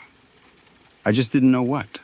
On November 17, the night before the anniversary of my father's death, my mother went to bed early. I stayed in the living room. Rain tapped against the front windows. The weather had turned colder, and every few minutes the furnace came on beneath the kitchen floor. I was watching television without really paying attention. Around midnight, the power flickered. Just once. The television went black. The kitchen light dimmed. Then, everything returned. I heard the refrigerator shut off. A sudden silence was enormous. Old appliances create background noise you don't notice until they stop.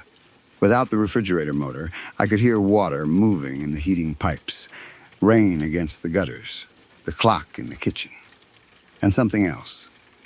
A soft sound in the hallway. Cloth brushing plaster. I stood. The refrigerator motor restarted. The sound stopped. I walked into the kitchen. Nothing. I checked the hallway. Empty, then I noticed the basement door. Open, I stared at it.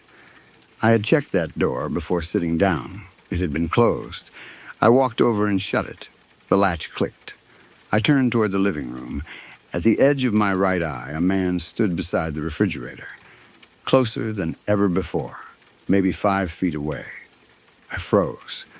Every instinct told me to turn. I didn't. For the first time, I forced myself to keep looking straight ahead. My eyes focused on the dark television screen in the living room. The figure remained at the edge of my vision. My heart began pounding. I could see more of him because he was close. He wasn't black. My mother's description had been accurate. He looked washed out, like colors seen through dirty water. His clothes had folds. A shirt, trousers, maybe a jacket. But there was no detail strong enough to identify a style, and through the middle of his body ran that narrow missing section. I could see the refrigerator handle through his chest. He moved, not toward me. Sideways, one step, then another. The two sides of his body did not move at exactly the same time. The left half shifted first. The right half followed a fraction later. That tiny delay was worse than anything else about him. It made my stomach turn. I finally looked. Gone, the kitchen was empty.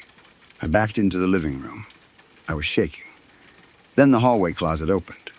I saw it directly. The door moved slowly outward. No one touched it. I heard hangers scrape against the metal rod inside. I wanted to wake my mother. To reach her room, I had to cross the kitchen and enter the hallway. I stood there trying to convince myself to move.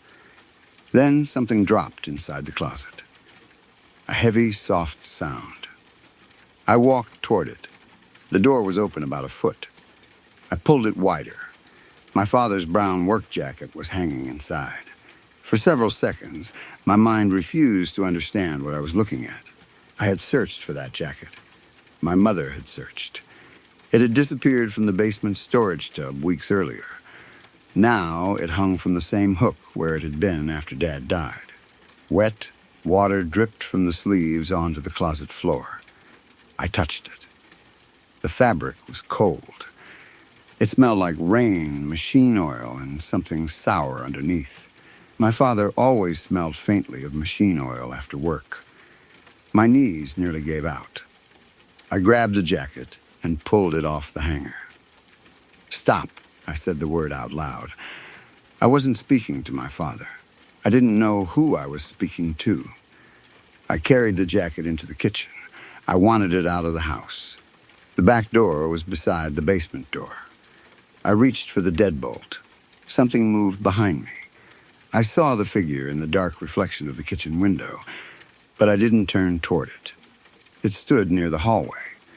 The reflection wasn't clear enough to show a face, only the shape and the split. I unlocked the back door. The deadbolt turned back by itself. I stared at it. I unlocked it again. It snapped into place. Hard. This time I heard the metal strike. I dropped the jacket. I tried the door. Locked behind me, the refrigerator motor stopped. The figure moved. I saw it from the edge of my vision. Closer. I turned. Nothing. I looked back at the door. It appeared again to my left. Closer. I understood then. Every time I looked directly at where it had been, it moved somewhere else. Not vanished. Moved, the distinction terrified me. I shouted for my mother. No answer. I ran toward the hallway. The bedroom doors were visible ahead. As soon as I reached the hall entrance, the temperature dropped so sharply that I felt pressure in my ears. My mother's bedroom door slammed. I ran to it. Locked, Mom. She answered from inside. What? Open the door. I can't. The knob shook.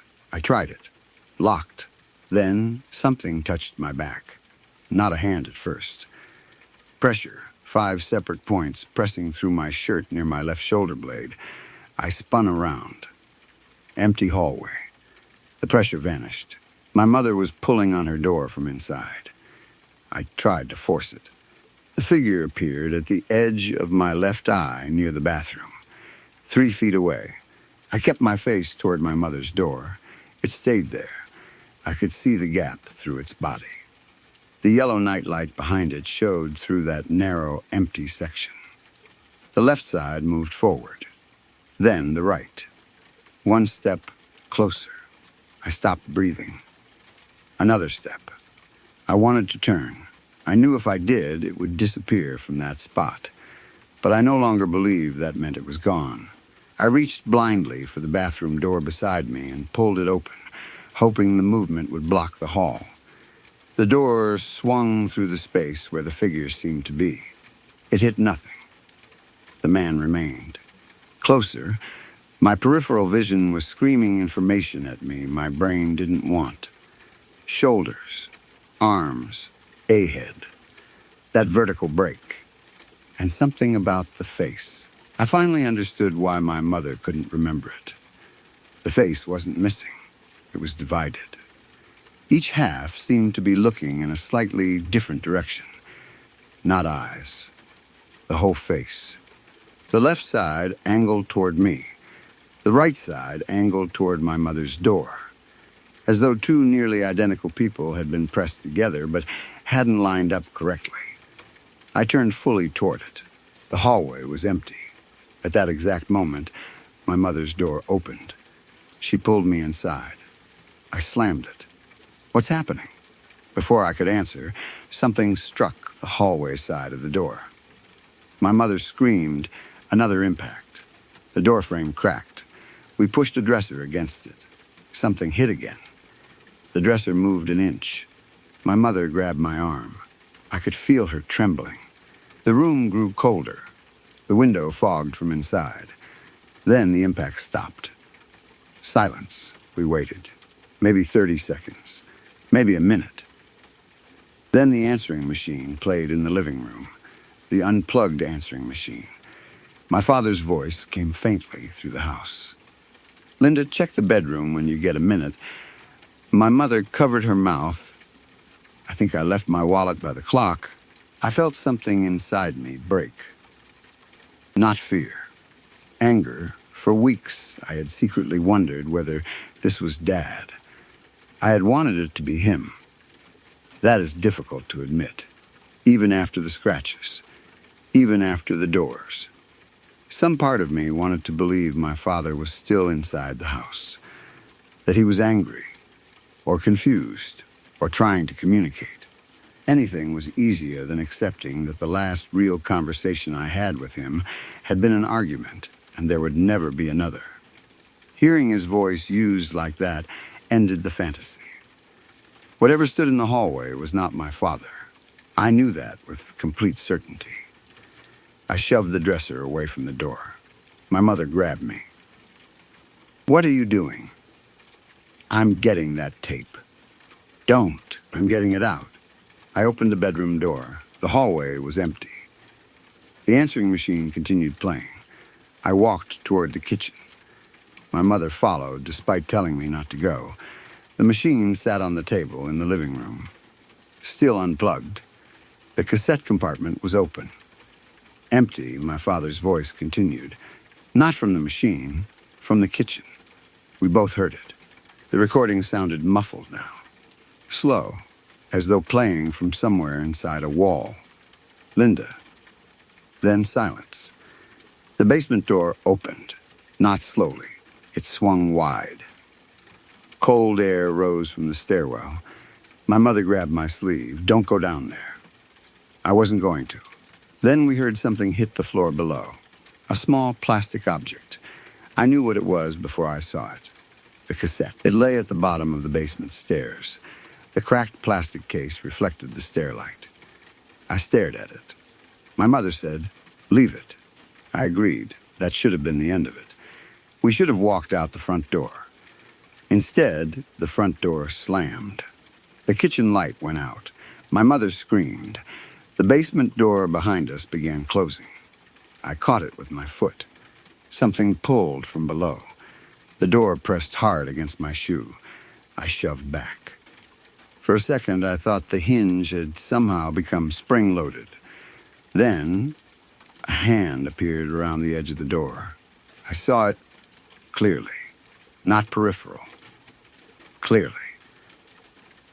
5 fingers curled around the wood from the basement side. The skin wasn't black or pale. It looked like normal human skin under bad fluorescent light. But each finger had a thin, missing strip running lengthwise through it.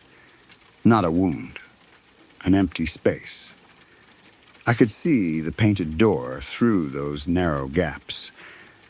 My mother made a sound I had never heard from her before. The hand pulled. The door crushed my shoe against the frame. I yelled. Then a second hand reached through. It grabbed my forearm. The grip was unbelievably strong. I felt individual fingers closing around me. I pulled backward. My mother wrapped both arms around my waist. The hand dragged me toward the basement stairs. My shoulder struck the doorframe. My foot slipped. For 1 second, I was halfway through the doorway. I looked down. The stairlight was on. The basement below looked normal. Workbench, furnace, concrete floor, the cassette at the bottom. And beside it stood the man. I did not look directly at him. I couldn't. My eyes fixed on the cassette. The figure occupied the far edge of my sight. Both halves were visible now, separated by that narrow vertical gap. One half stood slightly ahead of the other. The arms were raised toward me. But the hand gripping my arm was attached to neither one. It came from the darkness, immediately beside the doorway. That realization frightened me more than seeing the figure. There wasn't one shape, or at least the shape wasn't where its hands were. I kicked at the door. My mother pulled. The grip tightened. Pain shot through my wrist. I felt skin tear. Then my mother shouted my father's name. "Ray." Everything stopped. The hand released me. The figure at the bottom of the stairs jerked sideways, not like a person turning. The two halves moved in opposite directions. For less than a second, the gap between them widened. I saw something behind it. Not the basement wall, not darkness, our hallway. I saw the yellow night light, the bathroom door, my bedroom, as if the empty space inside the man opened onto another part of the house. Then the basement light shattered. The bulb popped. Darkness filled the stairwell. My mother pulled me backward. I slammed the basement door. We didn't wait. We ran through the living room. The front door opened normally. We went outside barefoot and half-dressed into freezing rain. My mother still had her robe on. I had one shoe. We crossed the street and pounded on our neighbor's door. Mr. and Mrs. Donnelly had lived there since before I was born. Mr. Donnelly answered holding a baseball bat. We told him someone was inside our house. That was easier than telling the truth. He called the police. 2 officers arrived. They searched the house. No one was inside. Every door was locked except the front door we had used. Every window was secure. They searched the basement. Nothing. Then one officer came upstairs holding the cassette. "Is this yours?" I couldn't answer. My mother said yes. He asked why it was lying near the furnace. We said we didn't know. The officers found the cracked bedroom doorframe, the scratched doorknob, the dents in the basement door. They also saw my arm. 5 dark bruises had already formed around it. Between the bruises were 3 narrow cuts where the skin had opened. One officer asked who grabbed me. I told him I didn't know. He didn't like that answer. Neither did I. The next morning, my uncle came over. He repaired my mother's bedroom door. He checked the basement latch. He examined my arm. He walked around the outside of the house looking for signs someone had entered. He found none. Then he noticed something on the basement door. 5 marks. Not dents this time. Long scratches on the inside edge, beginning around waist height and running downward. The paint had been stripped away. Fresh wood showed underneath. My uncle stared at them. "What made these?" Neither of us answered. Those scratches remained. So did the bruises on my arm. For almost 2 weeks, you could clearly see the shape of fingers. My mother and I stayed with my aunt. We returned only during the day to collect clothes. Eventually, we had to decide what to do. We couldn't afford to abandon the house. My mother still owed money on it. Selling would take time. And once several days passed without anything happening, the fear became easier to question. That's another thing people don't explain about experiences like this. Fear fades faster than logic changes. You can spend one night completely convinced that something impossible tried to drag you into your basement, then wake 3 mornings later and wonder whether panic exaggerated it. Maybe there had been an intruder. Maybe the door had injured my arm. Maybe my mother and I had influenced each other. Maybe grief had made us interpret ordinary events in the same way. I could almost believe those explanations during the day. Then I would look at the bruises, or the scratches, or the cracked cassette. We went back home near the beginning of December. I removed everything belonging to my father from the upstairs rooms. Not because I believed the objects were haunted. I just couldn't look at them anymore. His clothes went into sealed containers. His tools stayed in the basement, but I covered the workbench. His coffee cup went into a box. I even removed the answering machine. The cassette was the hardest. I sat alone in my bedroom, holding it for almost an hour. Part of me wanted to play the message one final time. I didn't. I put the cassette in an envelope. Then I put the envelope inside a small metal lockbox. My mother and I carried the box to the garage. The detached garage had a storage cabinet near the back wall. We placed it on the top shelf. I locked the cabinet. My mother kept the key. That felt important. I didn't want access to it. For the first time since my father died, I was trying to accept that keeping his voice wasn't keeping him. It hurt. But it also felt like something loosening inside my chest. For the next month, nothing happened. Then, another month. Winter came. Snow covered the backyard. The furnace broke once, and my uncle helped fix it because neither my mother nor I wanted to spend much time in the basement. The hallway closet stayed closed. The refrigerator became just a refrigerator again. By spring, I had almost stopped looking toward the hallway every time I entered the kitchen. My mother never mentioned the man. Neither did I. I eventually moved out. Not because of what happened. At least that's what I told myself. I found full-time work and rented an apartment with a friend. My mother remained in the house for another 3 years before selling it. She told me she never saw the man again. I didn't either. For a long time, I considered the whole thing finished. Then, several months after my mother sold the house, she called me. The new owners had found something in the garage. Apparently, they were clearing the storage cabinets and discovered a small metal box on the top shelf. My mother had forgotten it. She asked me if I wanted her to pick it up. I knew immediately what was inside. I told her no. I said they could throw it away. She was quiet. Then she said the cabinet had still been locked. I asked how they opened it. They hadn't. The lock was still closed. The metal box was sitting on the shelf beside it. I didn't understand. What do you mean? They said they found it outside the cabinet. I asked whether the box itself was locked. She said yes. My mouth went dry. Then she told me why the new owner had contacted her instead of simply throwing it out. Something had been written on the metal lid, not words. 5 long scratches. My mother went silent for several seconds.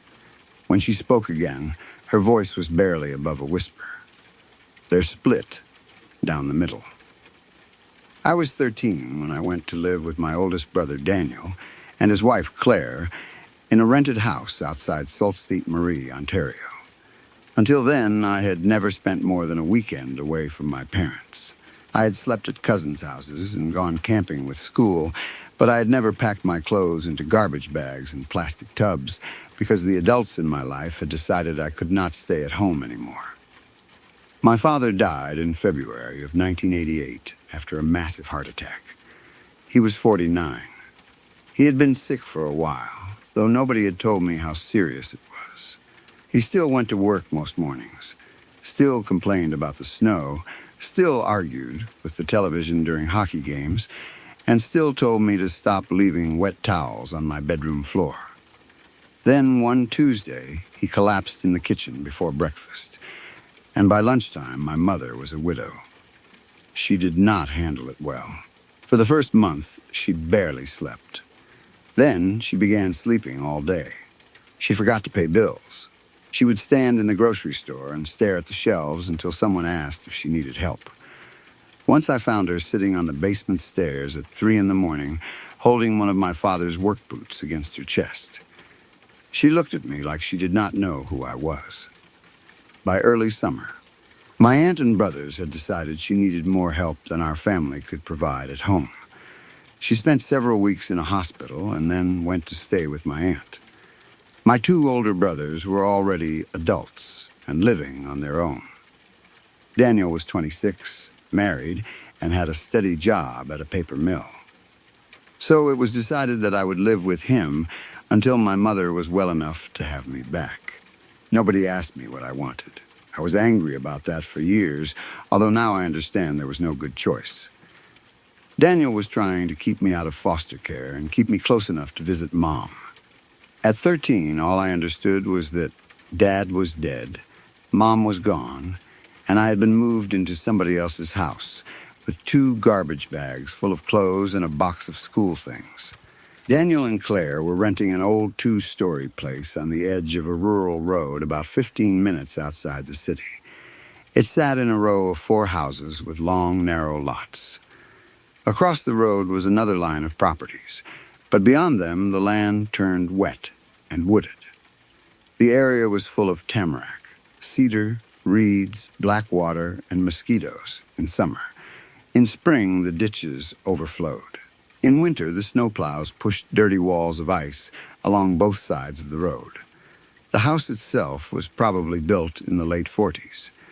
It had faded white siding, a shallow front porch, and a detached garage connected to the back door by a gravel path. The front room faced the road. Behind it was the dining room, then the kitchen at the rear. A narrow staircase rose between the living room and dining room. Upstairs were 3 bedrooms and a bathroom. Daniel and Claire had the bedroom at the front of the house. The smallest bedroom beside theirs was being used as storage. They gave me the room at the far end of the upstairs hall, directly above the kitchen. I hated that room before I spent one night in it. It was not because of anything I saw. It was the cold. The first afternoon I moved in was hot enough that Daniel had the windows open downstairs. My bedroom window was open too. Even so, the air inside felt different from the hallway. The hall was warm and stuffy. My room was cool enough that I rubbed my arms when I walked in. Claire joked that I had gotten the best room in the house. "You'll appreciate it in July," she said. The room was rectangular, with one window overlooking the backyard and swampy woods beyond it. My bed stood against the left wall. A dresser was opposite. There was a small closet beside the door and an old cast-iron heating register in the floor beneath the window. The walls were covered in dark wood paneling. Not real wood, that cheap printed paneling people used everywhere in the 70s. The design repeated every few feet. Brown knots, black grain, and little vertical streaks meant to look natural. I remember staring at it while Daniel carried in my mattress. "Ugly, isn't it?" he said. "Yeah, we can paint it if the landlord lets us." He never did. That first night I slept badly, but I blamed the situation. I missed my house. I missed my mother, even though I had been afraid of her for months. I missed my father in a way I still did not understand. I kept waking because I thought someone was walking in the hall. Every time I opened my eyes, the room was dark and silent. By morning, I had convinced myself it was Daniel or Claire using the bathroom. The strange things started small enough that I could ignore them. My school notebooks disappeared from the top of my dresser and turned up 2 days later underneath the bed. A cassette I knew I had left in my Walkman showed up inside my closet. A pair of socks vanished from a laundry basket and appeared folded on the windowsill. I assumed Claire was moving things while cleaning. She denied it. Then I blamed myself. I was stressed. I was sleeping badly. My whole life had changed in a few months.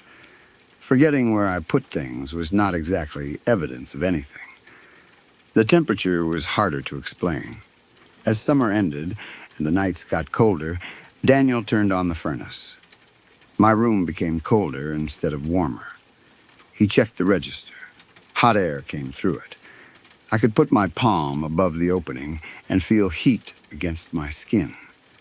Yet 3 feet away, the air felt like an open refrigerator. Daniel thought the window leaked. He caulked it. No change. He bought plastic sheeting and sealed the entire frame. No change. Then, one night in October, he pushed the thermostat all the way to 90 degrees because he was tired of hearing me complain. The rest of the house became miserable. Claire opened their bedroom window because she was sweating. The upstairs hallway felt like a sauna. My room remained cold. I sat on the edge of my bed, wearing sweatpants and a sweatshirt, and watched my breath appear in front of me. Not steam from a bathroom, not imagination. A faint white cloud formed every time I exhaled. Daniel stood in the doorway and watched it happen. He walked to the register and touched it. "Jesus," he said, jerking his hand away. "That's hot." He held his hand in the middle of the room. His expression changed. "That's not right." It was the first time I heard him admit anything in that house was not right. He borrowed a thermometer from work the next day. The hallway outside my door was 76 degrees. Near the heating register inside my room, it was 72. Beside my bed, it was 46. There was no draft. The window was sealed. The walls were not wet. Daniel crawled underneath the house to inspect the insulation. He found nothing. The landlord sent someone to look at the furnace and ductwork. The man said the system was old, but working. He suggested adding insulation around the exterior wall. Daniel did.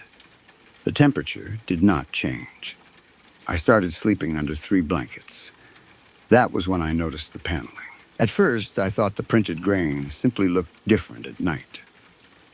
There was one section beside my bed with a large, dark knot about shoulder height. Under it, the grain curved downward in 3 thin lines. I saw that pattern every day because it was directly beside my pillow. One morning I woke and the knot was gone. I stared at the wall for several minutes. The panel itself had not moved. I could see the seams at both edges. There were no marks where anything had been replaced. The wood pattern was simply different. Instead of one large knot, there were 2 narrow dark ovals with a pale streak between them. I got out of bed and touched the wall. Solid, I went downstairs for breakfast and said nothing. When I returned from school, the original knot was back. I told myself I had looked at the wrong section. A few days later, I marked the bottom of that panel with a tiny pencil line. The next morning, the grain had changed again. The pencil mark was still there. That bothered me enough that I called Daniel upstairs. Look at this. He came into the room carrying a cup of coffee. What am I looking at? I pointed to the panel. The pattern changes. He stared at me. What? I explained. He looked at the wall, then back at me. Adam, it's fake wood. It's just a print. I know. Then it can't change. That's what I'm saying. He gave me the kind of look adults give kids when they are trying to decide whether something is a joke. You're not sleeping enough. He was probably right about that part. My sleep had gotten worse. I would wake with the feeling that someone had just left the room, not entered. Left, the door would still be closed. The room would be freezing. Sometimes the blankets would be pulled lower than I remembered. Once I woke with my pillow on the floor. Another time, the dresser drawers were all open. I became convinced I was sleepwalking. That explanation lasted until Daniel started seeing someone in his doorway. The first time happened around 2 in the morning. He woke because he felt watched. A person was standing in the hall outside his bedroom. Daniel thought it was me. He said the shape looked about my height and was turned sideways, as though looking toward the stairs. He called my name. The person did not move. He sat up. The doorway was empty. Daniel got out of bed and walked down the hall to my room. I was asleep. He woke me anyway. Were you just in our doorway? I had no idea what he was talking about. The second time happened a week later. This time, he did not call out. He watched the figure for several seconds. Then, he got out of bed. The moment his feet touched the floor, it moved away from the doorway without making a sound. He followed. The hall was empty. Again, he checked my room. Again, I was asleep. Claire told him he was dreaming. Daniel accepted that explanation because he wanted to. I did too. None of us wanted to become the kind of family that sat around discussing ghosts. My grandmother believed in spirits. She had grown up in a farmhouse north of Sudbury and had stories about rocking chairs moving by themselves and bedroom doors opening when nobody was near them. Whenever I asked if she was scared, she always said the same thing. The dead don't need to hurt you. Living people do enough of that. I believed her. After Dad died, I believed it even more. If there was any part of him left somewhere, I could not imagine it wanting to frighten me. That thought became important later. By November, the room was so cold that Claire started complaining about my health. She wanted Daniel to move me into the storage room beside theirs. The problem was that the storage room was filled floor to ceiling with boxes belonging to the landlord, and the lease specifically said they could not be moved out of the house. Daniel said we would reorganize it after Christmas. I told him I was fine. I wasn't. The cold itself wasn't the worst part. The worst part was the door. Sometimes it would not open. The first time, I thought the knob had broken. I woke before school, got dressed, and turned the handle. It moved normally. The latch pulled back. But the door would not move. I assumed something had fallen against it from the hallway. I pushed harder. Nothing. I called for Daniel. No answer. I shoved with my shoulder. The door did not flex or rattle. It felt as though the other side had become part of the wall. I started to panic. Then, without any change in pressure, the door opened so easily I almost fell into the hallway. Nothing was behind it. Daniel checked the hinges. He checked the frame. The door was not warped. The carpet did not catch underneath. He rubbed candle wax along the edge anyway. 3 nights later, it happened again. This time, I was not trying to leave. I was coming in. The door opened 6 inches and stopped. I could see my bed through the gap. Nothing blocked it. I pushed. It would not move. Then I heard a sound from inside the room, a soft dragging noise across the floor. I backed into the hall. The dragging stopped. A few seconds later, the door swung inward by itself. The room was empty. My desk chair had moved from beneath the desk to the center of the floor. I did not sleep there that night. I slept on the couch downstairs. Around 3 in the morning, Daniel woke me. "Why aren't you in bed?" I told him. He looked annoyed, but not with me. He went upstairs and checked the room. Nothing happened. He slept in my bed for the rest of the night. I slept beside Claire in their room. In the morning, Daniel admitted the room was cold. He did not mention anything else. Years later, he told me that sometime before dawn, he had woken because he heard breathing beside the bed. He kept his eyes closed because he thought I had come into the room. Then he remembered I was sleeping with Claire. He opened his eyes. Nobody was there. What frightened him was that the breathing continued for several seconds after he sat up. He never told me at the time because he did not want to scare me. By then, the house had started affecting all of us in smaller ways. Claire became nervous upstairs when she was alone. She said she often thought someone had walked past the bathroom while she was brushing her teeth. Daniel started leaving the hall light on at night. I developed a habit of checking the door before I went to sleep, opening and closing it several times to make sure it moved freely. There were also no insects in my room. That sounds like a good thing until you consider where we lived. In summer, mosquitoes found their way into every part of that house. Moths gathered around the porch light. Flies came in through the back door. In spring, we had ants near the kitchen sink. My bedroom had nothing. No flies, no mosquitoes, no spiders in the corners, no silverfish, nothing. I once left the window open without a screen for an entire afternoon in July. There were mosquitoes in the hallway that evening. Not one was in my room. Daniel joked that even bugs thought it was too cold. I laughed. I did not think it was funny. The dogs arrived the following spring. Daniel had a friend named Mark who trained German shepherds for security work. Mark was moving into an apartment and needed to rehome 2 dogs temporarily. One was a younger female named Sadie, friendly and energetic. The other was a large male called Kaiser. Kaiser had been trained for personal protection. I had seen Mark demonstrate commands with him. The dog could go from lying quietly beside a child to launching at a padded sleeve in less than a second. He was not aggressive without reason, but he was confident in a way most dogs are not. Nothing seemed to scare him, except our house. The first time Mark brought the dogs over, Sadie walked through the back door after Daniel without hesitation. Kaiser stopped on the threshold. Mark tugged the leash. "Come on." Kaiser lowered his body. His ears flattened. Mark tried again. The dog backed away so hard his claws scraped across the concrete step. We all laughed at first. Then Kaiser began whining, not barking. Whining, a high, strained sound I had never heard from him. Mark crouched beside him. "What's wrong with you?" He tried leading the dog through the door using food. Kaiser would not cross.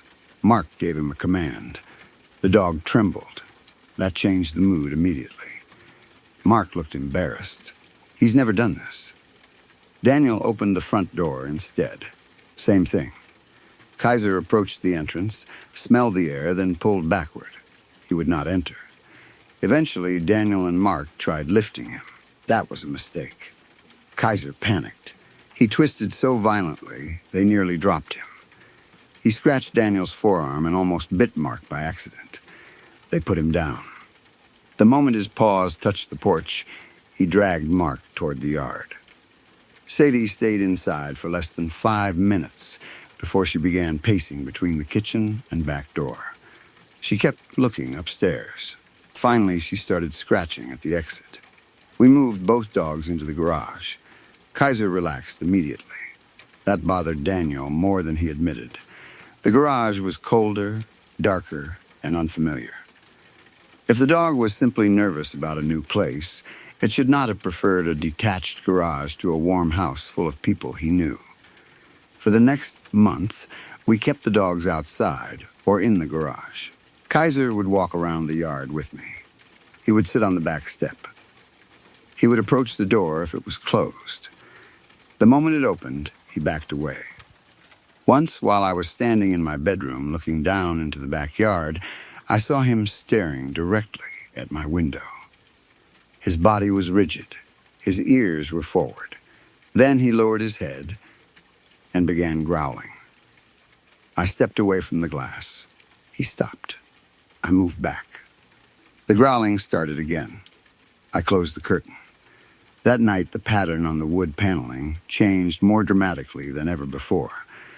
The section beside my bed no longer looked like random grain. 3 dark vertical shapes ran from floor to ceiling. They were too irregular to be lines and too narrow to be shadows. The middle one bent slightly toward the bed. I stared at them until my eyes watered. When I turned on the ceiling light, they remained. I got Daniel. By the time he entered, the ordinary pattern had returned. He looked at me for a long time. "Are you seeing things anywhere else?" I knew what he was asking. "No, at school?" "No. When you're outside?" "No. Only in here?" "Yes," he nodded. The next day, he called my aunt and asked whether the doctors had said anything about mental illness running in our family. I overheard him on the kitchen phone. I was furious. I accused him of thinking I was crazy like Mom. The second I said it, I hated myself. My mother was not crazy. She was grieving and sick. But 13-year-old me did not have better words for what was happening. Daniel grabbed my shoulders. "Don't say that about her." I started crying. He let go immediately. We stood in the kitchen while I told him everything I had not told him. The changing wall, the freezing air, the breathing, the door, the feeling that something came into the room after I fell asleep. Daniel listened. When I finished, he did not tell me I was imagining it. He said, "You're sleeping downstairs tonight." For the next week, I slept in the living room. Nothing happened to me. But the upstairs changed. The first night, Claire heard my bedroom door open around midnight. The second night, Daniel found it closed even though he had deliberately left it open. The third night, both of them woke to footsteps, moving from my empty room toward theirs. Daniel got up immediately. The hallway was empty. The next morning, one of my shirts was lying on the floor outside their bedroom door. It had been packed in a duffel bag downstairs. I knew because I had worn it the day before and folded it myself. Daniel checked the doors and windows. Nothing was unlocked. Then he did something I had not expected. He moved my mattress downstairs permanently. "You aren't sleeping in there again," he said. That should have made things better. Instead, the house seemed to become angry. It began with things being moved, not misplaced anymore, moved deliberately. Every morning, something from my downstairs sleeping area appeared upstairs. A sock on the bathroom floor, my school bag inside the cold bedroom, a paperback on the windowsill. One morning, my pillow was on the bed upstairs, even though I had fallen asleep with my head on it downstairs. I woke without it. Daniel accused me of sleepwalking again. So he tried an experiment. He tied a small brass bell to the bottom of the staircase with fishing line. Anyone walking upstairs would have to move the line. At 3 in the morning, all three of us woke to the bell ringing. Daniel was out of bed before I was fully awake. He turned on the downstairs light. The fishing line was still stretched across the first stair. The bell was swinging. Nobody had touched it. Then, something struck the wall upstairs. Once, hard enough to shake dust from the ceiling. Daniel grabbed a baseball bat and went up. Claire called after him to stop. I followed halfway and stayed below the line. My old bedroom door was closed. Daniel had left it open. He approached it slowly. The knob turned when he touched it. The door opened without resistance. The room was empty, but the bed had been made, not neatly. The blanket had been pulled tight over the mattress and tucked underneath on all 4 sides. My pillow sat exactly in the center. Daniel stared at it. "Did you do this?" No. He knew I could not have crossed the bell line without disturbing it. He cut the line down. The next afternoon, he nailed my bedroom door shut. That was his solution. 3 nails through the frame on the hallway side. The landlord would have been furious if he had known, but by then, Daniel no longer cared about the security deposit. For 2 days, the house was quiet. Then the smell started. It appeared only in certain places. At the top of the stairs, beside the dining room table, near the back door. It smelled like wet lumber stored too long under plastic, mixed with something metallic and cold. Not rot, not sewage. Daniel checked the plumbing anyway. Nothing leaked. Claire scrubbed the floors with bleach. The smell returned that evening. The dogs reacted before we did. Kaiser was in the garage when he suddenly began barking. Not toward the driveway, toward the wall facing the house. Daniel went outside to check. Kaiser backed into the far corner of the garage and refused to come near him. Sadi hid under the workbench. Then something hit the kitchen wall from inside. Daniel and I heard it through the open back door. We ran in. A loaf of bread was lying on the floor. The bread box sat on the counter near the refrigerator. Its wooden lid was open. Claire was standing beside the dining table holding a fork. "What happened?" Daniel asked. She looked at the bread. "I don't know." "Did it fall?" "No, what do you mean, no?" She pointed to the opposite wall. There was a fresh pale mark in the paint about 5 feet above the floor. "It came out of there," she said. I thought she meant the wall. Then I understood she meant the bread box. It flew across the kitchen. Daniel picked up the loaf. The plastic bag had split near one end. The bread inside was crushed flat on one side from hitting the wall. He looked at the distance. It was at least 14 feet. Nobody laughed. That incident happened on a Thursday evening. The next morning, the young man who lived across the road died by suicide. His name was Trevor Hale. He was 19. I knew him only slightly. He had an old red pickup and sometimes helped his father clear snow from neighbors' driveways. Once he had fixed the chain on my bicycle. He seemed quiet, but normal to me. I will not describe how he died except to say that a firearm was involved and his father found him. Police cars were outside their house before sunrise. By breakfast, everyone on the road knew something terrible had happened. That morning changed the way I thought about our house. Until then, I had been afraid of a room. Now I became afraid of the whole area. 4 houses sat close together on our side of the road. People had arguments. Marriages ended. One neighbor drank too much. Another had lost a baby years earlier. None of those things proved anything supernatural. Bad things happen in ordinary neighborhoods every day. But after Trevor's death, I began associating that heavy, anxious feeling with the land itself. It was strongest in our house, but I sometimes felt it walking past the drainage ditch between our property and the next one. The air seemed thicker there. Sounds from the road became dull. Kaiser would not cross the ditch even when off leash. I told Daniel I wanted to leave. I did not care where. My mother was still not well enough for me to return permanently. My aunt lived in a 2-bedroom apartment with 3 children. My other brother was working out west. I told Daniel I would sleep on somebody's couch. He refused. "You're 13. You're not going couch surfing. Then you move too. We have a lease. I don't care. I do." I screamed at him. I said Dad would have gotten me out. The moment the words left my mouth, Daniel went completely still. That was cruel. Our father had been his father, too. Daniel had spent the previous year taking care of Mom, working overtime, helping with bills, and trying to keep me in school.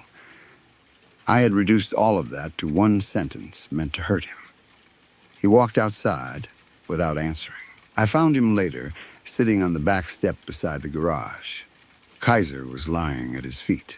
I apologized. Daniel nodded but did not look at me. After a while, he said, "I don't know what Dad would do." That was the first time I realized my brother was just as lost as I was.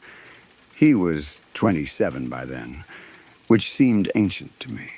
Now, looking back, 27 was young to inherit a grieving mother, a 13-year-old brother, a marriage, a job, and a house that none of us understood. He finally said we would find a way to leave. Not immediately, but soon. The landlord agreed to let them out of the lease if they found another tenant. Daniel put an advertisement in the local paper. Nobody responded the first week. During that week, the nailed bedroom door opened. We came home from grocery shopping and found it standing wide open. The 3 nails Daniel had driven through the frame were on the hallway carpet. Not bent, not pulled through the wood. They looked as though someone had carefully removed them with a hammer. There were no pry marks around the heads. Daniel picked one up. "This isn't possible." Claire said, "Stop saying that." He looked at her. "What?" "Every time something happens, you say it isn't possible. It keeps happening anyway." That was the first time Claire sounded angry about his attempts to explain things. We did not enter the room.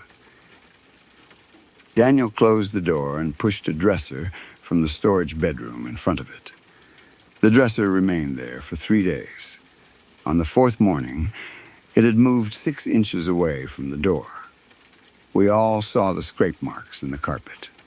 Daniel moved it back. The next morning, it had shifted again. That afternoon, he bought a chain and attached the door handle to a heavy eye bolt in the hallway wall. The arrangement looked ridiculous. It also worked.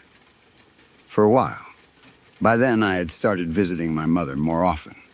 She was staying with my aunt and doing better. She looked thinner. Her hands shook sometimes, but she was talking normally and asking about school again. I did not tell her what was happening at Daniel's house. She had enough to carry. One Sunday, she asked whether I still had Dad's watch. I did. It was a cheap Timex with a scratched crystal and a brown leather strap. Dad had worn it almost every day. After he died, my mother gave it to me because none of my brothers wanted to take it from me. I kept it in the top drawer of my dresser, or I had before the room was closed. The moment Mom asked, I realized I had not seen it in weeks. I told her it was safe. That was a lie. When we returned home, I made Daniel open my room. He refused at first. It's a watch. It's Dad's. That changed his mind. He removed the chain. We pushed open the door. Cold air rolled into the hallway. I am not using that expression dramatically. I felt it move across my legs like air from a walk-in freezer. Daniel swore. The hallway thermometer read 71 degrees. Inside the room, it read 38. The window was closed. There was no frost. The register was hot. We searched the dresser. The watch was gone. We checked every drawer. Under the bed. The closet. Boxes, nothing. I started crying.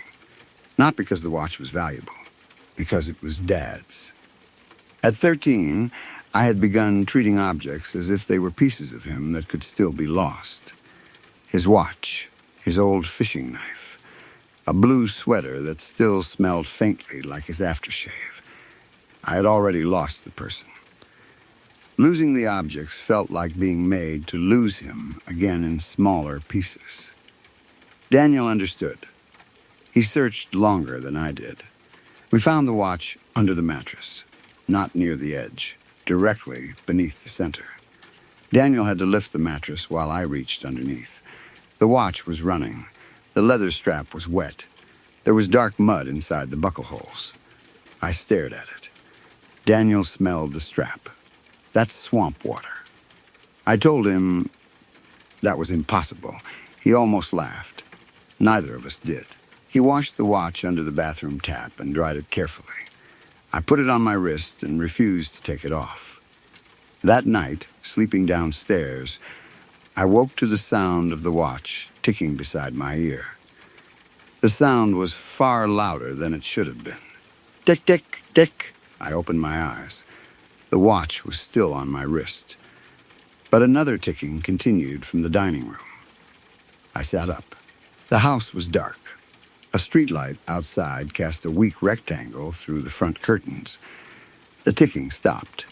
Then I heard the upstairs floor creak. One board.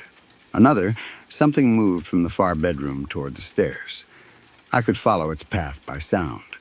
Creak, pause, I called Daniel's name. No answer. The footsteps reached the top of the stairs. I saw nothing. Then something came down. Not footsteps. A distortion. The wallpaper beside the stairs was pale beige with small green leaves. As I watched, one section of that pattern shifted downward without the wall moving. At first it looked like my eyes had unfocused. Then, the moving section reached the fifth stair. It had height. It had shoulders. But instead of blocking the wall behind it, it seemed to carry a copy of the wall across its surface.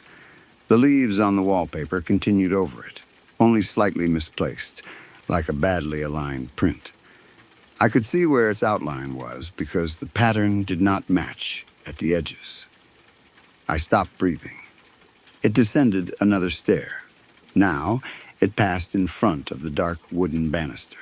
The vertical spindles appeared across its body, but each one bent slightly sideways where it crossed the shape. It was not transparent. It was worse than transparent. It looked as if the room had been stretched over something standing inside it. The shape was taller than Daniel. Its upper body leaned forward because of the low ceiling over the stairs. Where a face should have been, the wallpaper pattern tightened into a cluster of narrow lines. Then, two of those lines opened, not eyes. Thin horizontal breaks through which I could see a dark reddish-brown surface underneath, like damp wood beneath peeling paper. I screamed. The shape stopped. Daniel's bedroom door opened upstairs. The pattern collapsed back into the wall. Nothing remained on the stairs. Daniel came running down, wearing boxer shorts and carrying the baseball bat. I could barely explain what I had seen. He checked every room. Nothing. When he returned, I showed him my wrist. Dad's watch had stopped. The hands read 2:17. Daniel looked at the kitchen clock. 2:17. He tapped the watch. It started again. I did not sleep for the rest of the night. The next day, I tried drawing what I had seen. Every drawing looked stupid. A human outline full of wallpaper patterns looked like a comic book character. It did not capture the thing that had frightened me. The frightening part was how little it needed to be visible.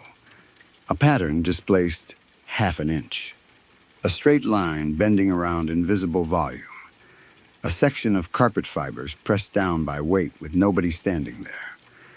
After that night, I began seeing those errors around the house. Never for long. The floral design on a curtain continuing several inches beyond where the fabric ended. The kitchen tiles appearing doubled near the pantry. The grain on a wooden door sliding sideways while I looked away. I stopped trusting flat surfaces. The wood paneling in my old room had not been changing by itself. Something had been standing in front of it. Something that wore whatever was behind it. That realization made the cold room worse in my mind. All those nights I had stared at the wall from bed, trying to understand the shifting patterns. Maybe I had not been staring at the wall. Maybe I had been staring at something between the wall and me. Daniel believed me after that. He did not say so directly. But he stopped making explanations. He moved the mattress beside the front door. He put the car keys on the floor beside his bed every night. Claire packed 2 suitcases and left them in the trunk of their car. We were ready to leave quickly if we needed to. The landlord still had not found another tenant. Daniel stopped caring. He told Claire we would be gone by the end of the month, whether they lost the deposit or not. For a few days, nothing happened. Then, Kaiser disappeared. Daniel let the dogs out of the garage one morning before work. Sadie stayed in the yard. Kaiser was gone. The garage door was closed. The side window was latched. There was no hole in the wall or floor. We searched the property. Daniel drove up and down the road. Mark came over. We called the Humane Society. No sign of him. That evening, I heard scratching behind the wall in the dining room. I thought of Kaiser immediately. I called Daniel. We listened. Scratch, pause, scratch. The sound came from inside the wall between the dining room and staircase. Daniel removed an electrical outlet cover and shone a flashlight inside. Nothing. He went to the basement access under the back porch and checked the crawl area. Nothing. The scratching stopped. At 4 the next morning, Kaiser started barking in the garage. All 3 of us woke. Daniel ran outside. Kaiser was standing in the middle of the garage. The doors were still locked. He was muddy from his chest down. Not dry dirt. Black swamp mud. His paws were bleeding. The pads looked scraped raw, as though he had run a long distance over gravel. His collar was missing. He drank almost an entire bowl of water. Then, he crawled beneath the workbench and would not come out. A veterinarian found no serious injuries besides the paws. There was no explanation for how the dog had left or returned to a locked garage. That was physical evidence Daniel could not argue with. He saved the muddy paw prints on the garage floor instead of washing them away. For days they remained there. One set entered from the center of the concrete floor. They did not begin at a door. They simply started. 4 wet prints, then another 4 leading toward the workbench. Claire photographed them with a disposable camera. I still have one of those photographs. The final week in the house began with rain. It rained for 3 days without stopping. The swamp behind the property rose until water filled the drainage ditch near the road. The yard became soft enough that our shoes sank into the grass. Kaiser refused to leave the garage except to relieve himself. Sadie would not go near the house anymore either. Inside, the air felt heavy. The cold from my bedroom spread into the hall. By Wednesday morning, frost had formed along the inside edge of the upstairs bathroom mirror, even though the bathroom itself was warm. Claire found all the kitchen cabinet doors open. Daniel found Dad's watch missing from my wrist while I was sleeping. We discovered it upstairs on the floor outside my old room. The chain on the door was still locked. I told Daniel not to retrieve it. He did anyway. The watch had stopped at 2:17 again. That afternoon, my mother called. She wanted me to visit on the weekend. I almost told her everything. Instead, I said we were moving. She sounded relieved. Then she said something that made me sit down. Your father hated that road. I asked what she meant. She said Dad had driven past the area years earlier while looking at a used boat for sale. He came home irritated because he had gotten lost on the swamp road after dark. According to Mom, he said the place gave him the creeps. That was all. No hidden history. No warning. Just an ordinary comment from a man who had been dead for more than a year.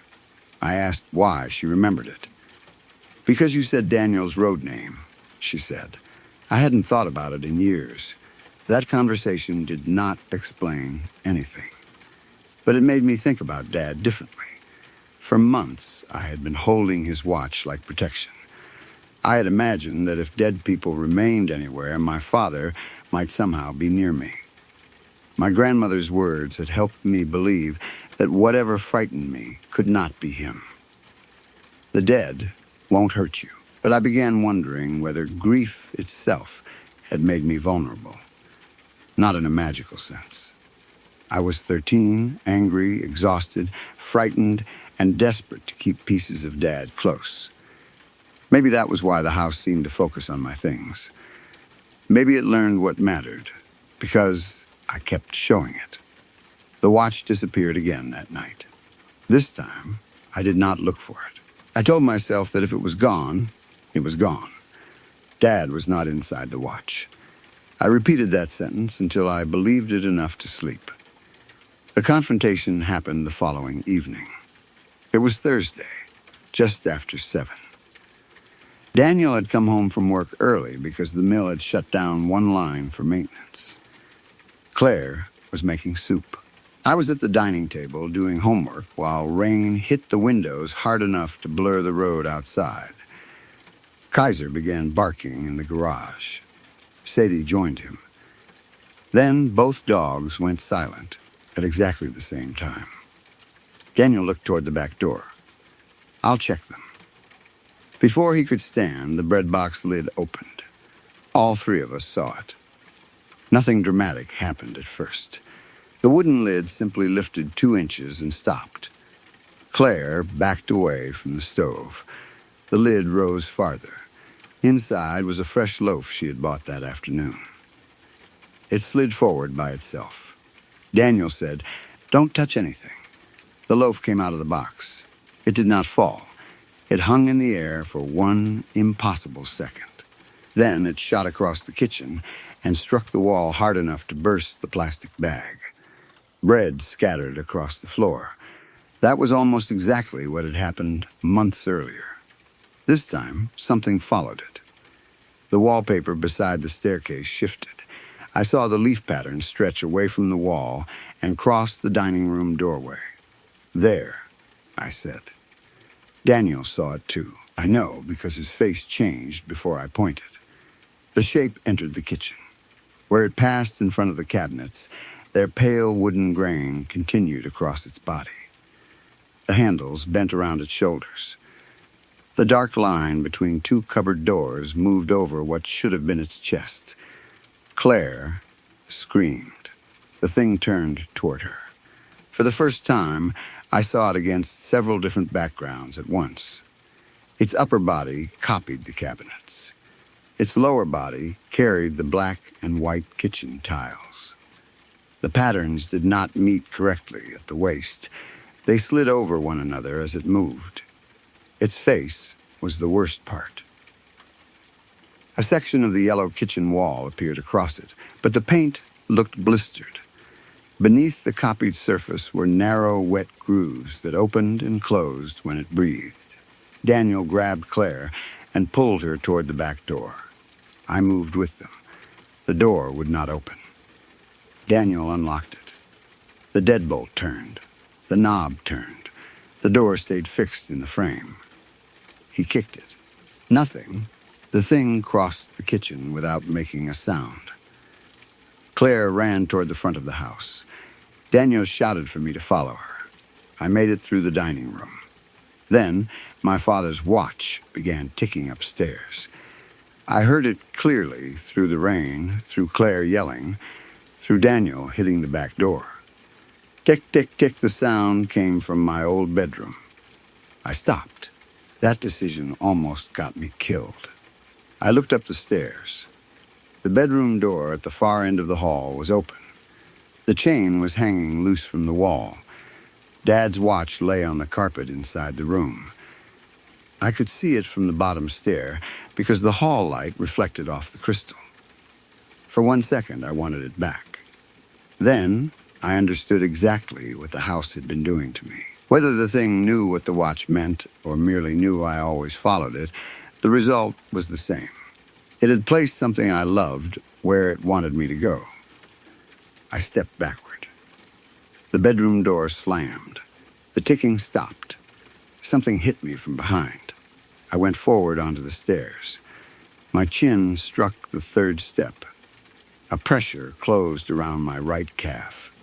There was no visible hand. Instead, the pattern of the stair carpet rose around my leg in 5 long ridges. I screamed. The grip pulled. My body slid down 2 steps. I grabbed the banister. Daniel ran from the kitchen and caught my wrist. For several seconds, we were pulling against something neither of us could properly see. Then, the shape became visible against the wall beside me. The wallpaper pattern wrapped around a long arm. Its hand was around my leg, not transparent, covered in the room. Each finger was outlined only because the green leaves bent around it.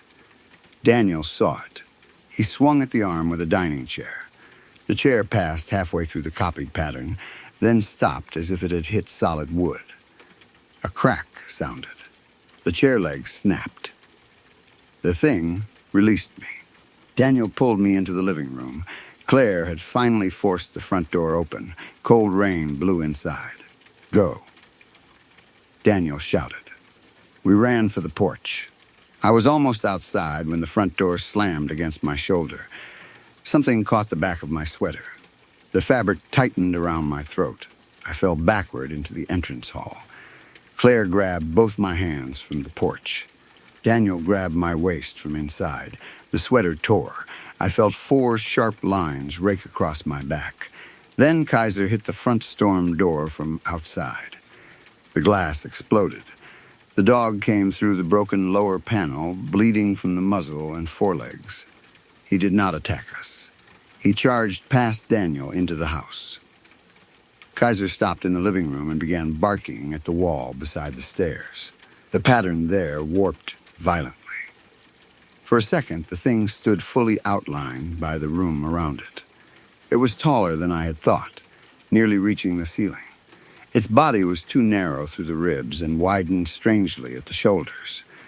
The copied surfaces across it kept shifting even while it stood still, as if every wall it had ever hidden against was trying to appear at once. For a moment I saw brown paneling from my bedroom across its chest, then white kitchen cabinets, then the red brick pattern from the outside foundation. Its face changed fastest. Wallpaper, wood, plaster, dark wet soil. Kaiser lunged. The thing moved backward into the wall. Not through it exactly. The wall pattern simply flattened. Kaiser struck solid plaster and fell sideways. The house went completely silent. Daniel grabbed the dog by the collar. We ran outside. We did not go back in that night. The family, across the road, let us use their phone. Daniel called the police because we had a broken storm door and did not know how else to explain what had happened. 2 officers searched the property. They found no intruder. They did find the damage. The front storm door glass was broken inward. My sweater was torn almost completely across the back. 4 scratches ran from my right shoulder blade toward my spine. They were deep enough to bleed through my shirt. The bruising around my calf developed while one officer was still there. 5 long marks appeared through the skin, shaped exactly like fingers. Daniel's broken dining chair was lying beside the staircase. The leg had snapped near the middle. There was a dark smear on the broken wood. The officer touched it and asked whether we had paint on the wall. We did not. The substance looked like clear varnish mixed with black grit. It smelled strongly of wet lumber. Daniel saved the chair leg. For years, he kept it wrapped in newspaper in his garage. The stain never dried completely. The next morning, after sunrise, Daniel and I returned with our uncle and 2 friends from the mill. Nobody went in alone. We packed only what we needed. The house felt ordinary. That almost made it worse. The temperature upstairs had returned to normal. My bedroom door stood open. The room was 70 degrees. There was no visible damage to the paneling. Dad's watch was on the floor exactly where I had seen it the night before. I left it there. Daniel asked if I was sure. I said yes. That was the first object belonging to my father I deliberately abandoned. I cried in the car afterward, but I did not go back for it. We moved into my aunt's apartment for 2 weeks, crowded or not, while Daniel found another rental. My mother eventually recovered enough for me to live with her again. The strange anxiety I had carried in that house disappeared quickly. I slept through the night. I stopped checking doors. I stopped waking because I thought somebody was beside me. The scratches healed, leaving 4 thin scars that were visible for years. The bruises on my calf took nearly 3 weeks to fade. Claire kept photographs of both injuries. Daniel and Claire never returned after their furniture was removed. The dogs recovered too. Kaiser needed stitches from the glass, but he remained the same confident animal everywhere else he went. He still refused to face the direction of that house whenever Daniel drove along the road. I am 51 now. I have lived in apartments, old farmhouses, new subdivisions, and one house with plumbing so bad the walls knocked every time someone flushed a toilet. I have heard doors move on their own. I have watched objects fall for reasons I could not immediately explain. I have had bad dreams and strange coincidences. Nothing has ever felt like that place. For years, I avoided the road entirely. Then, after Daniel died from cancer, I found an envelope among his belongings with my name on it. Inside were 3 old photographs Claire had taken before they moved. One showed Kaiser's muddy prints beginning in the middle of the locked garage. One showed the bruises around my leg. The last showed my empty bedroom. I had never seen that photograph before. Claire must have taken it on the morning we packed. At first, I noticed nothing except the cheap paneling and the watch lying on the floor. Then, I looked at the wall behind the bed. The wood grain was repeating across one section in the wrong direction. I held the photograph under a lamp and followed the misplaced lines upward. They outlined shoulders, a bent neck, and one long arm resting beside the mattress. The copied pattern continued all the way to the floor, where 5 fingers were wrapped around my father's watch. I nearly dropped the picture. For a while, I convinced myself it was another coincidence of the printed grain. I had spent enough years distrusting that paneling to know how easily the dark lines could suggest shapes. I put the photograph away, made coffee, and came back to it in daylight. The outline remained. Then I noticed something else. The watch in the photograph was not lying flat. Its strap was lifted slightly from the floor, as though someone had just picked it up by one end. The second hand was visible through the scratched crystal. Claire's camera had caught it pointing between 2 marks near the bottom of the dial. I took the photograph to a shop that restored old family pictures. I did not tell the technician anything about the house. I only asked whether he could enlarge the area around the bed without changing the image. He made me a print several times larger than the original. I wish I had never asked. The enlarged photograph showed that the shape beside the bed was not looking toward the camera. Its head was turned toward the mattress, toward the place where I had slept for months.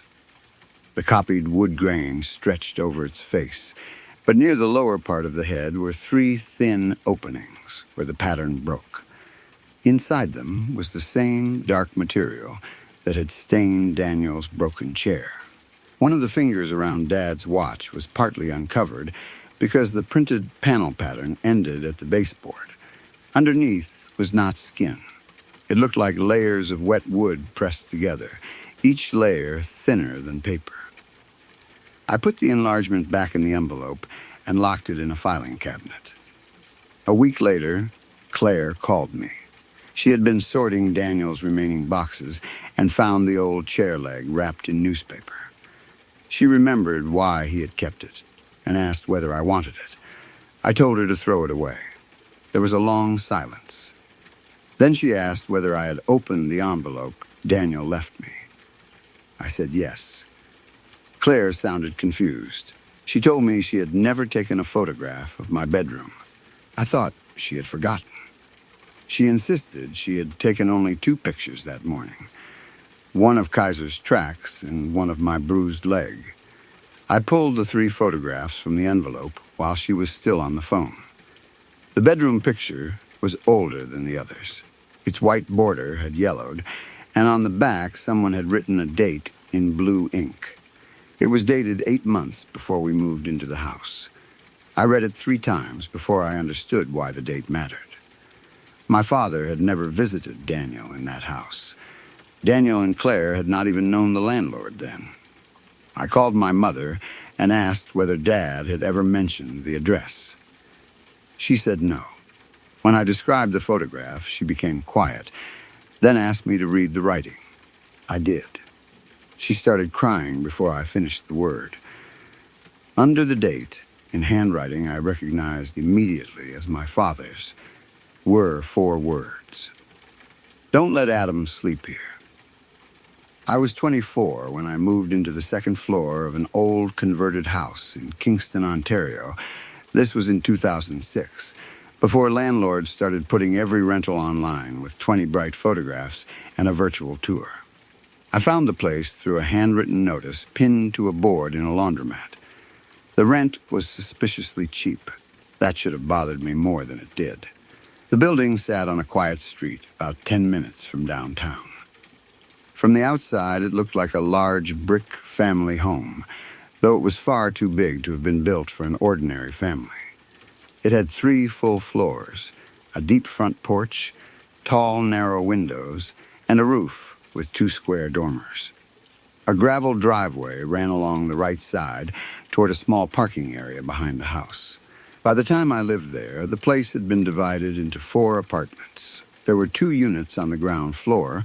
Mine occupied most of the 2nd floor, and the landlord had turned the 3rd floor into another small unit. The strange part was what the house had been before that. According to the landlord, it had once belonged to a nearby psychiatric hospital. He did not call it a mental hospital, although everyone else in town did. The main hospital had been several blocks away and had eventually closed. The house where I lived had apparently been used as a supervised residence for patients who did not need to stay inside the hospital, but were not ready to live completely on their own.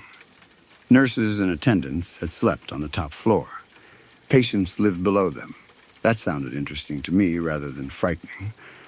I was never the kind of person who automatically assumed an old hospital meant ghosts. Old buildings get stories attached to them. People hear pipes. They see bad wiring.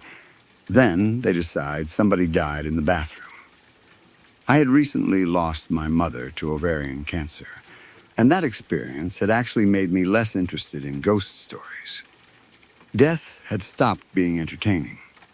For almost a year, I had watched someone I loved become weaker every month. I had sat beside a hospital bed listening to machines and trying to think of normal things to talk about. After she died, I could not understand why people wanted the dead to come back and knock on walls. I loved my mother. I missed her constantly. I still did not want to see her standing at the end of a hallway.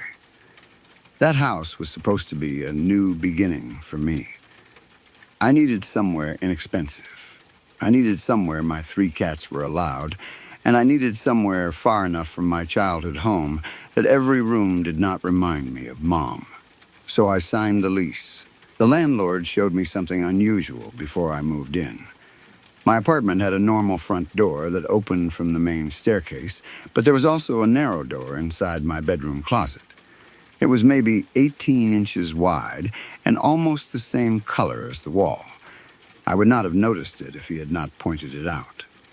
Behind it was a passage, not a secret tunnel in the dramatic sense. It was a service corridor. The space was narrow enough that my shoulders nearly touched both walls. It ran behind the bedrooms, then turned and connected to another staircase that led upward toward the 3rd floor. There were similar passages behind several rooms in the house. The landlord said nurses used them so they could move between floors without walking through the residents' main living spaces. By 2006, most of the passages had been blocked. Some had been covered with drywall. Others were locked. Mine still existed because the landlord used part of it to access pipes. He told me not to store anything there. I asked whether people could enter my apartment through it. He laughed. Not unless they can walk through a padlock. At the far end of my section was an old wooden door with a heavy metal latch and a new padlock. I checked it myself. Solid, that was enough for me. My apartment had a living room at the front, a small dining area, a kitchen on the left, and a hallway leading to the bathroom and bedroom at the rear. The bathroom was ancient. The walls had been updated sometime in the 80s, but the plumbing looked original. The bathtub had separate hot and cold taps with thick porcelain handles. Both were difficult to turn. The cold handle was especially bad. You had to grip it hard and twist until it made a dry, squeaking sound. The landlord apologized for it. I keep meaning to replace those. He never did. The first strange incident happened about 2 weeks after I moved in. I woke at 2:30 in the morning because someone was taking a shower. That was my first thought. Water was hitting the bathtub. I sat up. My bedroom door was open, and I could see light from the street coming through the hallway. Nobody else lived in my apartment. All 3 cats were in the bedroom. My oldest cat, Simon, was curled beside my legs. Molly was asleep on a chair. Dennis was sitting near the doorway, staring down the hall. The shower continued running. I got out of bed. Dennis backed into the room. That bothered me slightly. He was usually curious about everything. I walked to the bathroom. The door was open. The shower was running full strength. Hot water. Steam had started collecting on the mirror. I stood there feeling stupid. Obviously, a tap had failed. Old plumbing. Pressure changes. Something simple. I reached through the curtain and turned the hot handle. It did not move easily. I had to use both hands. That was what first bothered me. The handle was difficult enough that gravity could not have turned it. I shut the water off and went back to bed. The next morning, I called the landlord. He checked the taps. He replaced the washer. For 3 weeks, nothing happened. Then the shower came on again. This time, it was almost 4 in the morning. I was exhausted. I had worked a late shift and needed to be up again at 7. I heard the water and actually became angry. I walked into the bathroom without turning on the light. Steam was already forming. I stood in the doorway and said, "Seriously? I have to work in 3 hours." The water stopped. I did not touch anything. I remember standing there for maybe 10 seconds. The shower head dripped. Then everything became quiet. I turned on the light. Both handles were in the off position. I checked them. Still stiff. That was the first incident I could not explain.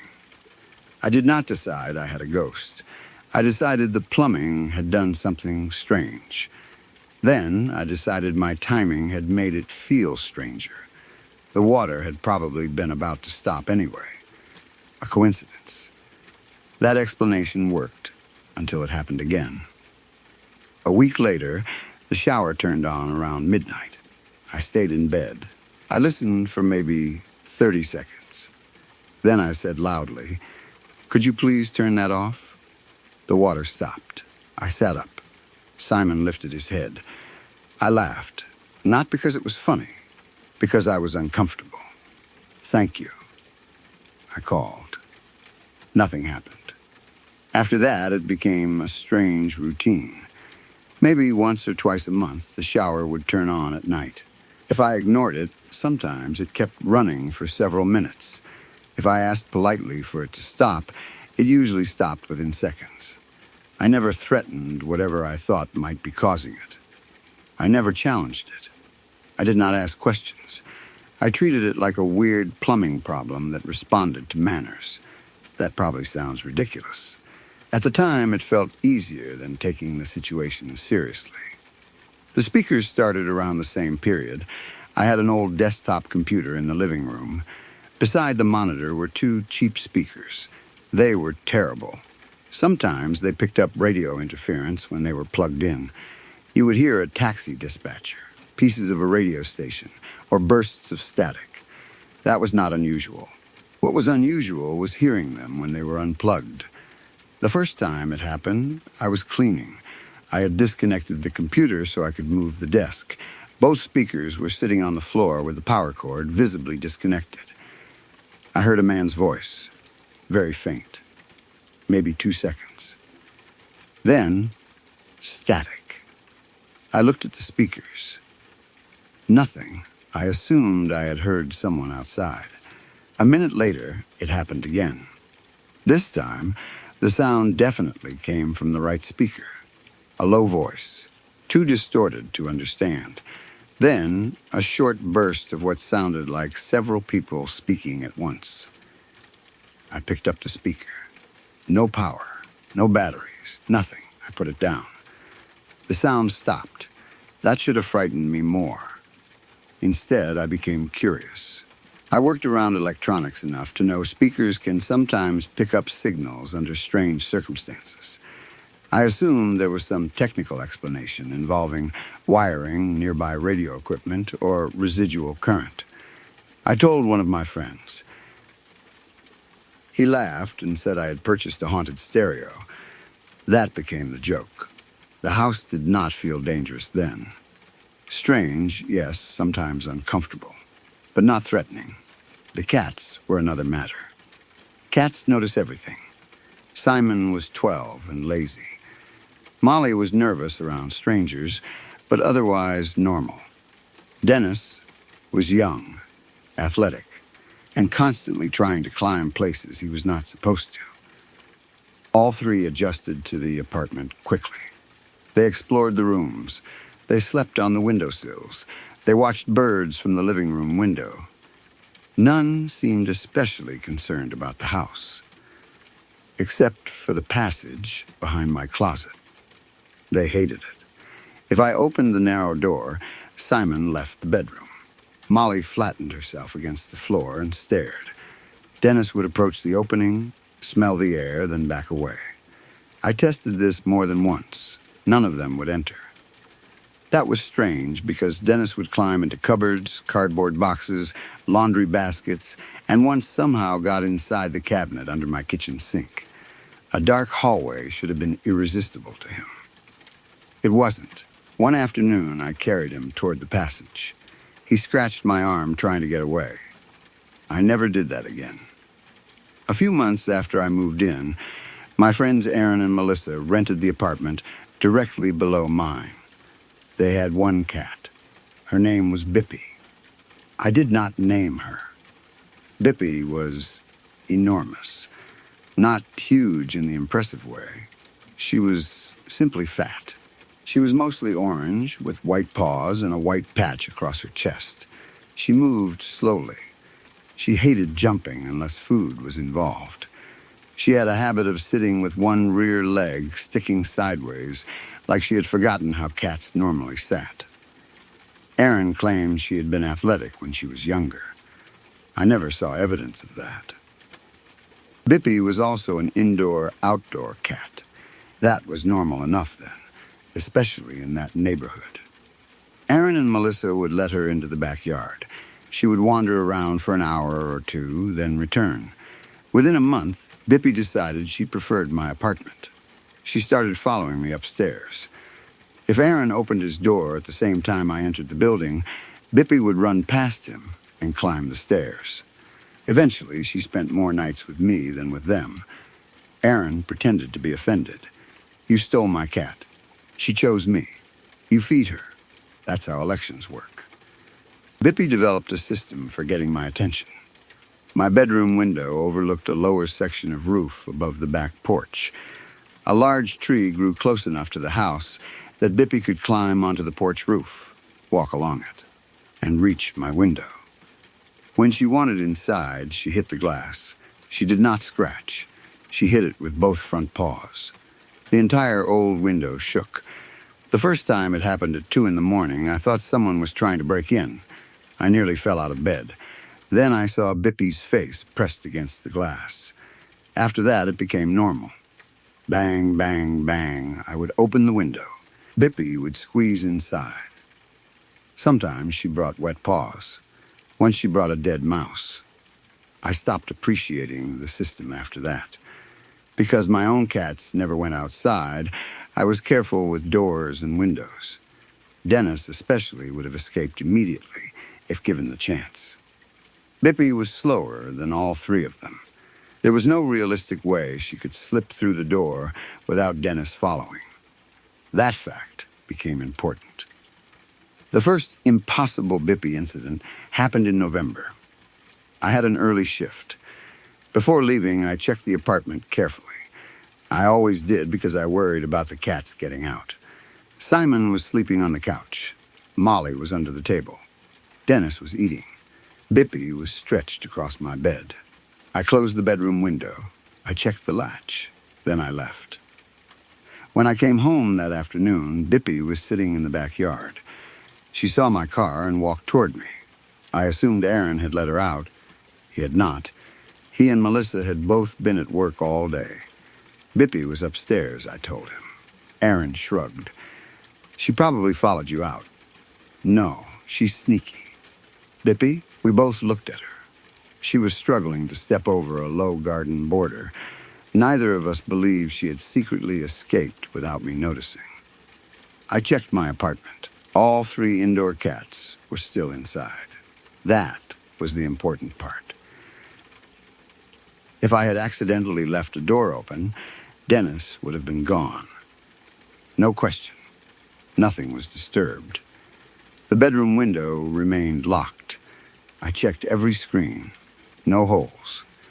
I decided I must have remembered the morning incorrectly. Maybe Bippy had followed Erin downstairs earlier. Maybe I only thought I had seen her on the bed. 2 weeks later, the opposite happened. I let Bippy outside around 11 at night. It was cold but dry. She disappeared into the backyard. I watched her cross toward the garage. Then I locked the back entrance to the building and went upstairs. My bedroom window was closed because it was November.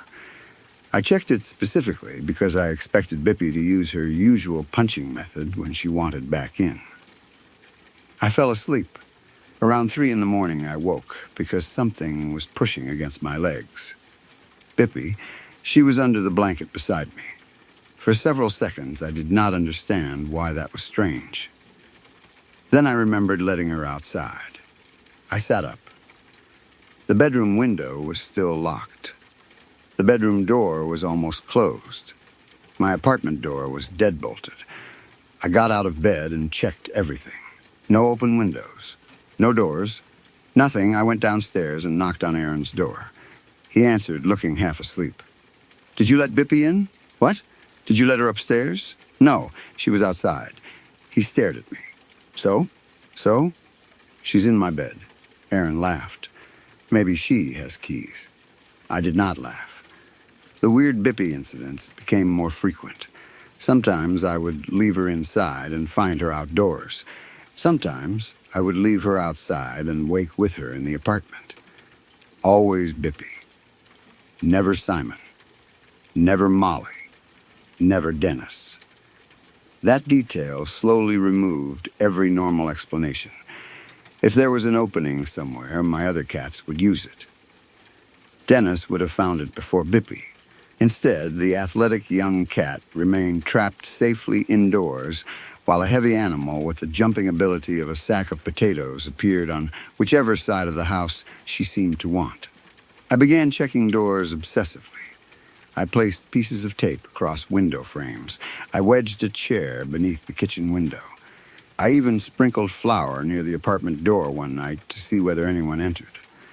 Bippy still came inside. The flour was untouched. One morning, I found her asleep beside me while the bedroom window still had a strip of tape connecting the sash to the frame. The tape had not broken. I stared at it for a long time. Then I looked at Bippy. She yawned. How are you doing this? Her tail moved once. The shower turned on. I nearly jumped. It was 7 in the morning. I walked into the bathroom. Very funny, I said. The shower stopped. That was the moment I first seriously considered that the two things might be connected. I started talking to the apartment more. Not constantly. I did not want to become the guy having conversations with empty rooms, but if the shower turned on, I asked it to stop. If the speakers made noise late at night, I said I was trying to sleep. Sometimes the static stopped. Once I lost my keys and spent 20 minutes searching. Frustrated, I said, if somebody moved them, can I please have them back? I went into the kitchen. My keys were sitting in the center of the table. I had already checked the table 3 times. That frightened me enough that I left the apartment for several hours. My relationship with the place changed after that. Until then, I had treated the events like a collection of weird accidents. Now they began to feel connected. Something seemed capable of interacting with physical things. Water taps, keys, possibly doors, possibly windows. And for some reason, it liked Bippy. I told Melissa. She believed me faster than I expected. Apparently, Bippy had been doing strange things downstairs, too. Melissa had once shut Bippy in their bedroom because workers were repairing a sink. 10 minutes later, Bippy appeared in the kitchen. The bedroom door was still closed. Another time, Aaron heard Bippy scratching at their front door. He opened it. The hallway was empty. Then, he turned around and saw Bippy asleep on the sofa. After that, neither of them joked as much. The house became stranger in winter. The hidden passages were colder than the apartments, and occasionally I heard movement inside mine. Not footsteps exactly, more like fabric brushing plaster. The first time I assumed mice. Then I remembered how narrow the passage was. A mouse could live there, a raccoon could not. The sound was too large. Something would move several feet, stop, then continue. I checked the padlock, always locked. One night, all 3 of my cats sat facing the closet, not playing, not stalking an insect. Sitting, Simon closest to the door, Molly behind him, Dennis beside the bed. Their heads moved together as though following something traveling behind the wall. Left pause, right pause, then Bippy walked into the bedroom. She looked at the closet. The other cats became tense. Bippy did not. She approached the narrow passage door. I expected her to stop. Instead, she rubbed her face against it. The latch clicked from the other side. I backed away. The door opened about an inch. Bippy pushed her nose through the gap. I slammed it shut. Every cat ran. I locked the small interior bolt. My hands were shaking. That was the first time I became genuinely frightened of whatever was inside the house. I called the landlord the next morning. I told him the passage door had opened. He inspected it. The lock at the far end remained secure. The small bolt on my side worked. He suggested changes in air pressure had pulled the door. I asked how air pressure moved a metal bolt. He had no answer. Before leaving, he told me something I had never heard. One of the previous tenants had complained about the same passage. What did they say? He hesitated. She thought someone was walking behind the bedroom. What happened? She moved. That was all he would tell me. The house remained mostly quiet for several weeks. Then my grief started getting worse. Mom's birthday was in February. It was the first birthday since her death. I had been doing reasonably well, or at least pretending to. Then I found one of her old voicemail recordings on an answering machine I had packed away. Hearing her voice destroyed me. For several nights, I barely slept. One evening, I sat on the bedroom floor listening to the message repeatedly.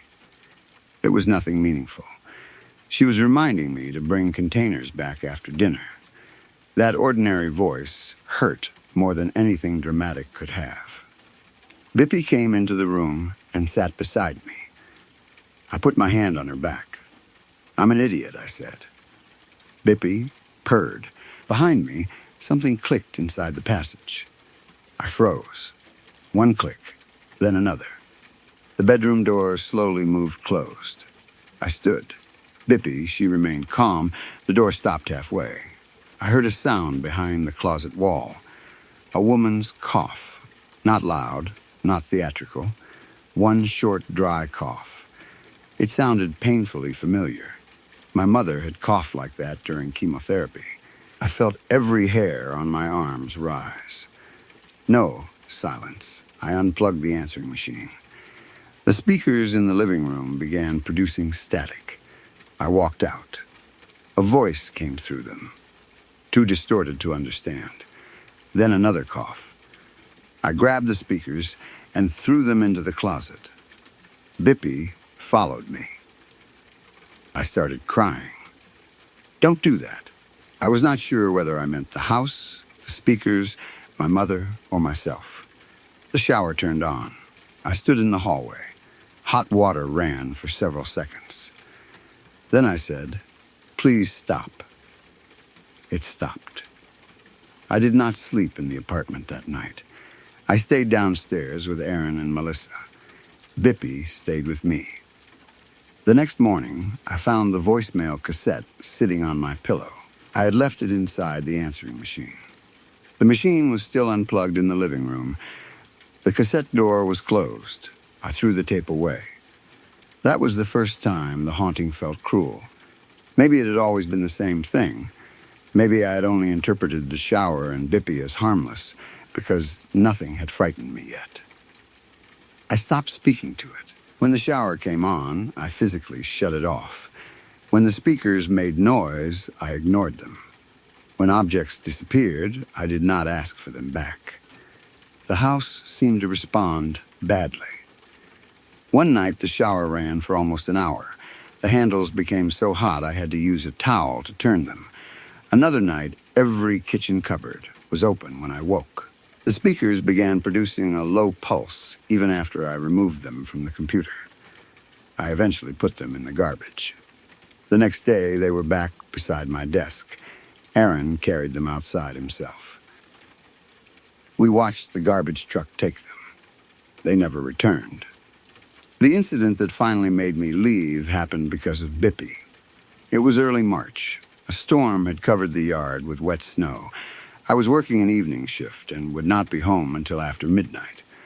Before leaving, I checked all 4 cats. Simon, Molly, Dennis, Bippy, all inside. I locked the apartment. When I returned around 12:30, Bippy was sitting on the porch roof outside my bedroom. She hit the window the moment she saw me. Bang, bang, bang, I stood in the backyard, staring up. There were no tracks in the snow on the porch roof. None. Bippy was sitting in untouched snow. I went upstairs. My apartment door was locked. Simon, Molly, and Dennis were inside. I entered the bedroom. Hippie hit the glass again. I approached the window. The tape I had put across the latch weeks earlier was still intact. I peeled it away. I opened the window. Bippy came inside. Her paws were dry. Not just mostly dry. Dry, she had been sitting in wet snow. There should have been water on her fur.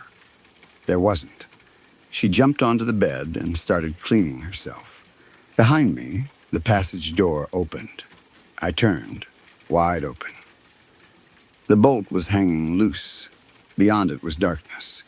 For several seconds, nothing happened. Then I heard the old shower handle squeak. Water began running in the bathroom. Bippy jumped off the bed. She walked toward the passage. Bippy, she ignored me. Something moved inside. A person stepped close enough to the opening that I could see part of it. Not a ghostly face. Not glowing eyes. A shoulder. An ordinary gray sleeve. Then a hand appeared around the edge of the door. The hand was small. Probably female. It looked almost normal except for the fingers. Each finger had a narrow strip of white cloth wrapped around the middle joint. Old cloth, yellowed, the ends hung loose.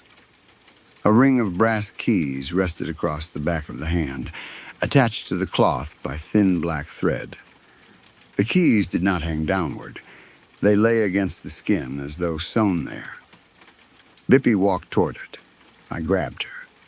The hand moved instantly. It caught my wrist. The skin was freezing. The grip was strong enough to make me shout.